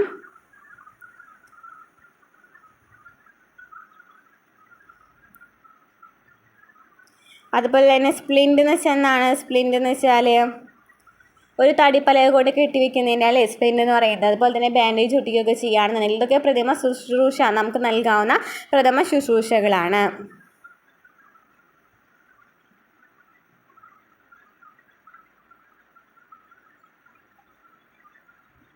കൈക്കും തോളിനും പരിക്കുണ്ടാകുമ്പോൾ താങ്ങി നിർത്തുന്നതിന് വേണ്ടിയിട്ടാണ് സ്ലിങ് ഇടുന്നത്. സ്ലിങ് ഇടുന്നത് എന്തിനാണ്? കയ്യിലും കാലിലൊക്കെ പരിക്കുണ്ടാവുകയാണെന്നുണ്ടെങ്കിൽ താങ്ങി നിർത്തുന്നതിന് വേണ്ടിയിട്ടാണ് സ്ലിങ് ഇടുന്നത്. സ്പ്ലിൻ എന്തിനാണ് ഇടുന്നത്? അസ്ഥികൾക്ക് ഉളുക്ക് അല്ലെങ്കിൽ എന്തെങ്കിലുമൊക്കെ സംഭവിക്കുമ്പോൾ താങ്ങി നിർത്തുന്നതിന് വേണ്ടിയിട്ടാണ് ഇടുന്നത്? സ്പ്ലിൻ ഇടുന്നത്. അതുപോലെ തന്നെ ബാൻഡേജ് എന്തെങ്കിലും മുറിവൊക്കെ ഉണ്ടെന്നുണ്ടെങ്കിൽ ബാൻഡേജും ഉപയോഗിക്കുന്നുണ്ട് അല്ലേ. ഓക്കെ, ഇനി എന്താണ് മെഡിക്കൽ ഇമേജിംഗ് ടെക്നോളജി എന്ന് വെച്ചാൽ എന്താണ് മെഡിക്കൽ ഇമേജിംഗ് ടെക്നോളജി എന്ന് വെച്ചാൽ ഓക്കെ, പ്രഥമ ശുശ്രൂഷ മാർഗ്ഗങ്ങൾ പറയുന്നുണ്ട്. സ്ലിങ് തയ്യാറാക്കുന്ന, സ്പ്ലിൻ ഉണ്ടാക്കുക, അതുപോലെ തന്നെ മുറിവുകൾ ഉണ്ടായാൽ രക്തപ്രവാഹം തടയേണ്ട വിധം, ബാൻഡേഡ് എന്നിവയുടെ ഉപയോഗം, സുഷുമ്നയ്ക്ക് പരിക്കേറ്റ് നൽകേണ്ട പ്രഥമ ശുശ്രൂഷ എന്നിവയൊക്കെ നമ്മൾ അറിഞ്ഞിരിക്കാൻ പറയുന്നുണ്ട്. ഓക്കെ, ഇനി മെഡിക്കൽ ഇമേജിംഗ് ടെക്നോളജി എന്ന് വെച്ചാൽ ഒടിവുകൾ, സ്ഥാനഭ്രംശങ്ങൾ, മുഴകൾ, അസ്ഥികളെ ബന്ധിക്കുന്ന മറ്റ് തകരാറുകൾ എന്നിവയുടെ കൃത്യമായ നിർണ്ണയത്തിന് എക്സ്റേ സാങ്കേതിക വിദ്യയാണ് ഏറെ കാലമായിട്ട് ഉപയോഗിക്കുന്നത്. അപ്പോൾ എന്തെങ്കിലുമൊക്കെ ഉണ്ടാവുകയാണെന്ന് ഒടിവോ അല്ലെങ്കിൽ മുഴ അല്ലെങ്കിൽ അസ്ഥികളെ ബാധിക്കുന്ന മറ്റ് തകരാറുകളൊക്കെ ഉണ്ടാവുകയാണെന്നുണ്ടെങ്കിൽ നമ്മൾ എന്താണ് എക്സ്റേ ആണ് കൂടുതലായിട്ട് ഉപയോഗിക്കുന്നത്. എക്സ്റേ ആണ് ഉപയോഗിക്കുന്നത്. Ultrasound scan, magnetic resonance imaging, computer tomography എന്നിവ വിവിധ രോഗനിർണയത്തിനുള്ള ആധുനിക സാങ്കേതിക വിദ്യകളാണ് അല്ലേ. അൾട്രാസൗണ്ട് സ്കാനിങ്ങിലൂടെ നമുക്ക് ഓരോന്ന് കണ്ടുപിടിക്കാനായിട്ട് പറ്റും. അതുപോലെ തന്നെ എന്താണ് MRI, CT സ്കാൻ എന്നിവയൊക്കെ കഴിഞ്ഞിട്ടുണ്ടല്ലോ. അപ്പോൾ നമുക്ക് ഓരോ രോഗനിർണയത്തിന് വേണ്ടി സഹായിക്കുന്ന സാങ്കേതിക വിദ്യയാണ് ഈ മേഖല മെഡിക്കൽ ഇമേജിംഗ് ടെക്നോളജി എന്നാണ് അറിയപ്പെടുന്നത്. ആരോഗ്യ മേഖലയിൽ താല്പര്യമുള്ള വിദ്യാർത്ഥികൾക്ക് ഇമേജിംഗ് ടെക്നിക്കുകളുടെ പഠനം മികച്ച തൊഴിൽ സാധ്യതകളാണ് നൽകുന്നത്. ഇന്നൊക്കെ പരിണാമത്തെക്കുറിച്ച് നൽകിയിട്ടുണ്ടല്ലേ, നമുക്കതൊന്ന് ജസ്റ്റ് വായിച്ച് നോക്കി പോകാം. അസ്ഥികളും പരിണാമവും. ഇന്ന് കാണപ്പെടുന്ന ജീവികളെല്ലാം ക്രമാനുഗതമായി പരിണമിച്ചു വന്നതാണ് എന്ന ശാസ്ത്രീയ ആശയത്തിന് ജീവികളിലെ ചട്ടക്കൂടുകളെ പറ്റിയുള്ള പഠനം നിരവധി തെളിവുകൾ നൽകുന്നുണ്ട്. ജെല്ലി ഫിഷ്, മണ്ണിര തുടങ്ങിയ ജീവികളിലെ ചലനത്തിന് ഹൈഡ്രോസ്കെൽറ്റൺ സഹായിക്കുന്നുണ്ട്. നമ്മൾ നേരത്തെ പറഞ്ഞില്ലേ, മണ്ണിരയിലൊക്കെ ജെല്ലി ഫിഷിലൊക്കെ എന്താണ് ഹൈഡ്രോസ്കെൽറ്റനാണ് സഹായിക്കുന്നത്. ഈ ജീവികൾക്കൊപ്പം ക്രമേണ ബാഹ്യാസ്ഥി ഗുണമുള്ള ഞണ്ട്, കക്ക പോലുള്ള ജീവികൾ പ്രത്യക്ഷപ്പെട്ടതെന്ന് പറഞ്ഞില്ലേ. ബാഹ്യാസ്ഥി ഗുണം എന്ന് പറയുന്നത് ഞണ്ടിലും കക്കയ്ക്കൊക്കെ ചിപ്പിക്കൊക്കെ കാണപ്പെടുന്നതാണ്. പിൽക്കാലത്ത് ആന്തരാസ്ഥി ഗുണമുള്ള ജീവികൾ ഉരുത്തിരിഞ്ഞു. ആന്തരാസ്ഥി ഗുണം നമ്മൾ പറഞ്ഞില്ലേ, ആന്തരാസ്ഥി ഗുണം മനുഷ്യരിലൊക്കെ കാണപ്പെടുന്നതൊക്കെ എന്താണ് ആന്തരാസ്ഥി ഗുണമാണ്. ആന്തരാസ്ഥി ഗുണങ്ങൾ കൂടുതൽ വഴക്കവും ചലനശേഷി നൽകുകയും വലിപ്പമുള്ള ശരീരത്തിൽ താങ്ങി നിർത്തുകയും ചെയ്യണം. ഇരു കാലിലുള്ള നടത്തം ആരംഭിച്ചത് മനുഷ്യ പരിണാമത്തിലെ സുപ്രധാന ഘട്ടമാണ്. ദീർഘദൂരങ്ങളിലേക്ക് സഞ്ചരിച്ച് ഉചിതമായ വാസസ്ഥാനങ്ങൾ കണ്ടെത്തി മനുഷ്യവംശം വികസിക്കുന്നതിന് അസ്ഥി വ്യവസ്ഥയിൽ ഇത്തരം മാറ്റങ്ങൾ സഹായിച്ചിട്ടുണ്ട്. ഇനി അസ്ഥികളിൽ നിന്നും ജീവചരിത്രം കണ്ടെത്തിയത് ആരാണെന്ന് നമുക്ക് നോക്കാം. കോടിക്കണക്കിന് വർഷങ്ങൾ കൊണ്ട് ഭൂമിയിലെ ജീവൻ്റെ വൈവിധ്യം രൂപപ്പെടുന്നതിനെക്കുറിച്ച് സമഗ്രമായ വിശദീകരണം നൽകുന്ന ശാസ്ത്രശാഖയാണ് ജീവപരിണാമം എന്ന് പറയുന്നത്. ജനിതകശാസ്ത്രം, ഭ്രൂണശാസ്ത്രം, പാലിയൻറ്റോളജി അഥവാ ഫോസിൽ പഠനം എന്നിവയുൾപ്പെടെ വിവിധ മേഖലകളിൽ നിന്നുള്ള ധാരാളം തെളിവുകളിലൂടെയാണ് ജീവപരിണാമ ചിത്രം നിർമ്മിക്കുന്നത്. ഫോസിലുകളുടെ പഠനം ഭൂതകാലത്തിലേക്ക് വെളിച്ചം വീശുന്ന ഫലവത്തായ പഠനമാർഗമാണ്. ലളിതമായ ബാക്ടീരിയ മുതൽ സങ്കീർണ ഘടനയുള്ള ദിനോസറുകളും സസ്തനികളും ഉൾപ്പെടെയുള്ള ഫോസിലുകളുടെ പഠനമൊക്കെ ജീവൻ്റെ ചലന ആത്മക സ്വഭാവത്തിൻ്റെ കഥ പറയുന്നത് അല്ലേ. ജീവന് എന്താണ് ചലിക്കുന്നുണ്ടെന്നൊക്കെ പറയുന്നുണ്ട്. എല്ലാ ജീവജാലങ്ങളുടെയും പരിണാമപരമായ പരസ്പര ബന്ധത്തെ അനുമാനത്തിന് ഊഹോപാഹത്തിന് പകരം നിരീക്ഷണം, തെളിവ്, ശാസ്ത്രീയ വിശകലനം എന്നിവയുടെ അടിസ്ഥാനത്തിൽ ശാസ്ത്രീയമായി വിശദീകരിക്കുവാൻ ഫോസിലുകളടക്കമുള്ള പഠനം സഹായിക്കും. പ്രകൃതിയുടെ നിഗൂഢതകൾ അനാവരണം ചെയ്യുന്നതിൽ ശാസ്ത്രീയ അന്വേഷണത്തിൻ്റെ പ്രാധാന്യം തെളിവുകളും അടിസ്ഥാനമാക്കി നിഗമനങ്ങൾ രൂപപ്പെടുത്തുന്നതിൽ ശാസ്ത്രത്തിൻ്റെ പങ്കും തിരിച്ചറിയാൻ ഇത് സഹായിക്കും. പുരാതനമായ അസ്ഥി കഷ്ണത്തിൽ നിന്നും DNA വേർതിരിച്ചെടുത്ത് വിശകലനം ചെയ്തതിലൂടെ മനുഷ്യ പൂർവിക ജീവികളും ആധുനിക മനുഷ്യരും തമ്മിലുള്ള ജനിതക സാമ്യ വ്യത്യാസങ്ങളെക്കുറിച്ചൊക്കെ നിർണായക ഘട്ടത്തിൽ ആര് നടത്തിയിട്ടുണ്ടായിരുന്നു? സ്വാൻഡെ പാമ്പോ. അപ്പോൾ ഈ പേരാണ് പഠിക്കാനുള്ളത്. ഇതിൽ നിന്ന് സ്വാൻഡെ പാമ്പോ എന്ന് പറയുന്ന സ്വീഡിഷ് പരിണാമ ജനിതക ശാസ്ത്രജ്ഞനാണ്. ഫോസിലുകളിൽ നിന്നും DNA കണ്ടുപിടിച്ചിട്ട് അതിനെക്കുറിച്ചൊക്കെ ശാസ്ത്രീയമായി വിശകലനം ചെയ്തിട്ടുള്ളത് ആരെയാണ്? സ്വാൻഡെ പാമ്പയാണ്. ഫോസിലുകളിൽ നിന്ന് DNA വീണ്ടെടുക്കുന്നതിനും വിശകലനം ചെയ്യുന്നതിനുമുള്ള ആധുനിക സാങ്കേതിക വിദ്യയിലൂടെയാണ് അദ്ദേഹം പാലിയോജീനോമിക്സ് എന്ന ശാസ്ത്രശാഖയ്ക്ക് അടിത്തറയിട്ടത്. വംശനാശം സംഭവിച്ച ഹോമിനികളുടെ ജീനോമിനെക്കുറിച്ചും മനുഷ്യ പരിണാമത്തെക്കുറിച്ചൊക്കെ അദ്ദേഹം 2022 അതിന് വേണ്ടി അദ്ദേഹത്തിന് നോബൽ സമ്മാനം ലഭിച്ചിട്ടുണ്ടായിരുന്നു. അപ്പോൾ ആളാരാണ്? സ്വാൻഡെ പാമ്പോ എന്ന് പറയുന്ന ആളാണല്ലേ. എന്നിട്ടാണ് ജീവികളെ കുറിച്ചിട്ടൊക്കെ ഫോസിലുകളെ കുറിച്ചൊക്കെ പഠനം നടത്തിയിട്ട് ഓരോന്ന് കണ്ടെത്തിയിട്ടുണ്ടായിരുന്നത്. ജീനുകളെ കുറിച്ചിട്ടൊക്കെ കണ്ടെത്തിയിട്ടുണ്ടായിരുന്നത്. ഇനി സസ്യങ്ങളിലെ ചലനം എന്ന് പറഞ്ഞിട്ട് നൽകിയിട്ടുണ്ട്. സസ്യങ്ങളിലെ ചലനം എങ്ങനെയാണ്? മൂവ്മെൻറ്റ് ഓഫ് പ്ലാന്റ്സ് എന്ന് പറയുന്നത് നമ്മൾ നേരത്തെ പറഞ്ഞിട്ടുണ്ടായിരുന്നു അല്ലേ. ജന്തുക്കളിൽ മാത്രമല്ല സസ്യങ്ങളിലും ചലനമുണ്ട്. ഉദ്ദീപനങ്ങൾക്കനുസരിച്ചാണ് സസ്യചലനങ്ങൾ നടക്കുന്നതെന്ന് പറഞ്ഞാൽ ഉദ്ദീപനങ്ങൾക്കനുസരിച്ച് ജീവജാലങ്ങളിൽ പ്രതികരണത്തിന് കാരണമാകുന്ന ആന്തരികമോ ബാഹ്യമോ ആയ പ്രേരണയെയാണ് ഉദ്ദീപനം എന്ന് പറയുന്നത്. അപ്പോൾ ജീവജാലങ്ങളിൽ പ്രതികരണത്തിന് കാരണമാകുന്ന ആന്തരികമോ ബാഹ്യമായ പ്രേരണയാണ് ഉദ്ദീപനം എന്ന് പറയുന്നത്. അതായത് പ്രകാശം, ജലം, ഭൂഗുരുത്വ, സ്പർശം, രാസവസ്തുക്കളൊക്കെ എന്താണ്? ഉദ്ദീപനങ്ങളാണ്. പ്രകാശം, ജലം, ഭൂഗുരുത്വം, സ്പർശം, രാസവസ്തുക്കളൊക്കെ ഉദ്ദീപനങ്ങൾക്ക് എക്സാമ്പിളാണ്. സസ്യജനങ്ങൾ ജീവജാലങ്ങളിലെ പ്രതികരണത്തിന് കാരണമാകുന്ന ജീവജാലങ്ങളിലെ പ്രതികരണത്തിന് കാരണമാകുന്ന ആന്തരികമോ ബാഹ്യമായ പ്രേരണയാണ് ഉദ്ദീപനം എന്ന് പറയുന്നത്. അപ്പോൾ സസ്യചലനങ്ങൾ എന്തൊക്കെയാണെന്ന് പറഞ്ഞു? പ്രകാശം, ജലം, ഭൂഗുരുത്വം, സ്പർശം, രാസവസ്തുക്കളൊക്കെയാണ് ഉദ്ദീപനങ്ങൾ എന്ന് പറയുന്നത്. അപ്പോൾ ഈ ഉദ്ദീപനങ്ങൾ മൂലമാണ് സസ്യങ്ങൾ ചലിക്കുന്നത്. അപ്പോൾ സസ്യചലനം എന്ന് വെച്ചാൽ നമ്മൾ പറഞ്ഞു ടോപ്പിക ചലനമുണ്ട്, അതുപോലെ തന്നെ നാസ്തിക ചലനമുണ്ട്. 2 ചലനമാണ് സസ്യചലനങ്ങൾക്കുള്ളത്, ട്രോപ്പിക ചലനവും നാസ്തിക ചലനവും. ട്രോപ്പിക് ചലനം എന്ന് വെച്ചാൽ എന്താണ്? ഉദ്ദീപന ദിശയ്ക്കനുസരിച്ചുള്ള ചലനത്തെയാണ് ട്രോപ്പിക് ചലനം എന്ന് പറയുന്നത്. നാസ്തിക് ചലനം എന്ന് വെച്ചാൽ എന്താണ്? ഉദ്ദീപന ദിശയ്ക്കനുസരിച്ച് അല്ലാതെയുള്ള ചലനത്തെയാണ് നാസ്തിക ചലനം എന്ന് പറയുന്നത്. അപ്പോൾ സസ്യചലനം 2 തരത്തിലുണ്ട്, ടോപ്പിക ചലനവും അതുപോലെ തന്നെ എന്താണ്? നാസ്തിക ചലനവും ഉണ്ട്. ടോപ്പിക് ചലനവും നാസ്തിക് ചലനവും ഉണ്ട്. ട്രോപ്പിക് ചലനം എന്ന് വെച്ചാൽ എന്താണ്? ഉദ്ദീപന ദിശയ്ക്കനുസരിച്ച് ചലനത്തെയാണ് ട്രോപ്പിക് ചലനം എന്ന് പറയുന്നത്. നാസ്തിക് ചലനം എന്ന് വെച്ചാൽ ഉദ്ദീപന ദിശയ്ക്ക് അനുസരിച്ച് അല്ലാതെയുള്ള ചലനത്തെയാണ് നാസ്തിക ചലനം എന്ന് പറയുന്നത്. അപ്പോൾ നോക്കിയ പ്രകാശ ടോപ്പിക ചലനം നൽകിയിട്ടുണ്ട് അല്ലേ? അത് കറക്റ്റ് പ്രകാശത്തിൻ്റെ ദിശയിലേക്ക് തന്നെയാണല്ലേ പോകുന്നത്, അതായത് ആ ഉദ്ദീപനങ്ങൾക്കനുസരിച്ച് നേരിട്ട് പോകുകയാണ് ചെയ്യുന്നത്. ഭൂഗുരുത്വ ട്രോപ്പിക് ചലനം എന്ന് വെച്ചാൽ ഭൂഗുരുത്വത്തിലൂടെ അല്ലേ ഉണ്ടാകുന്ന ട്രോപ്പിക് ചലനത്തെയാണ് ഭൂഗുരുത്വ ട്രോപ്പിക് ചലനം എന്ന് പറയുന്നത്. ഇഷ്ടമുള്ള ദിശയിലേക്കൊക്കെ പോവുകയാണല്ലേ. ഇനി ജല ട്രോപ്പിക ചലനം എന്ന് വെച്ചാൽ ജലത്തിലൂടെയുള്ളത് അല്ലേ. അപ്പോൾ അതിനെയാണ് എന്ന് പറയുന്നത്. അങ്ങനെ 3 ചലനങ്ങളാണുള്ളത്: പ്രകാശ ട്രോപ്പിക ചലനം, ഭൂഗുരുത്വ ട്രോപ്പിക ചലനം, ജല ട്രോപ്പിക ചലനം. അതുപോലെ തന്നെ സ്പർശ ട്രോപ്പിക ചലനം, രാസ ട്രോപ്പിക ചലനങ്ങൾ എന്നൊക്കെ പറഞ്ഞിട്ട് പല ട്രോപ്പിക് ചലനങ്ങളും ഉണ്ട്. ഇപ്പോൾ തൊട്ടാവാടിയൊക്കെ തൊടുമ്പോൾ വാടുന്നുണ്ടല്ലോ അല്ലേ, അതൊക്കെ എന്ത് ചലനമാണ്? നാസ്തിക ചലനമാണ്. നാസ്തിക ചലനം എന്ന് വെച്ചാൽ ഉദ്ദീപനങ്ങൾക്കനുസരിച്ചല്ല അല്ലേ, തൊടുമ്പോൾ ശരിക്കും പറഞ്ഞാൽ ഇല വാഴാണ് ചെയ്യുന്നത്. അപ്പോൾ അതിന് നാസ്തിക ചലനം എന്നാണ് പറയുന്നത്. അങ്ങനെ കോശങ്ങളിലെ തന്മാത്രാ ചലനം മുതൽ ജീവികളിലെ വൈവിധ്യമാർന്ന ചലനങ്ങൾ ഇന്ന് അനുകൂലമാണ്, നിലനിൽപ്പിനുള്ള അനുകൂലമാണ്. അപ്പോൾ ഇത്രയൊക്കെയാണ് ഈ ചാപ്റ്ററിൽ പറയാനുള്ളത് കേട്ടോ. നാസ്തി പറഞ്ഞു, പേശി പറഞ്ഞു, ചലനങ്ങളെക്കുറിച്ച് ഡീറ്റെയിൽ ആയിട്ട് പറഞ്ഞു അല്ലേ. സസ്യങ്ങളെയും കോശങ്ങളെയും അതുപോലെ തന്നെ ജീവികളെയും മനുഷ്യന്മാരിലൊക്കെ ചലനങ്ങളെക്കുറിച്ച് പറഞ്ഞു. ഇമ്പോർട്ടൻ്റ് ആയിട്ടുള്ള ചാപ്റ്ററാണ് കേട്ടോ. നമ്മുടെ ക്ലാസ് ഇഷ്ടമാണെന്നുണ്ടെങ്കിൽ സപ്പോർട്ട് ചെയ്യുക. അപ്പോൾ നമുക്ക് അടുത്ത ക്ലാസ്സുമായിട്ട് വീണ്ടും കാണാം.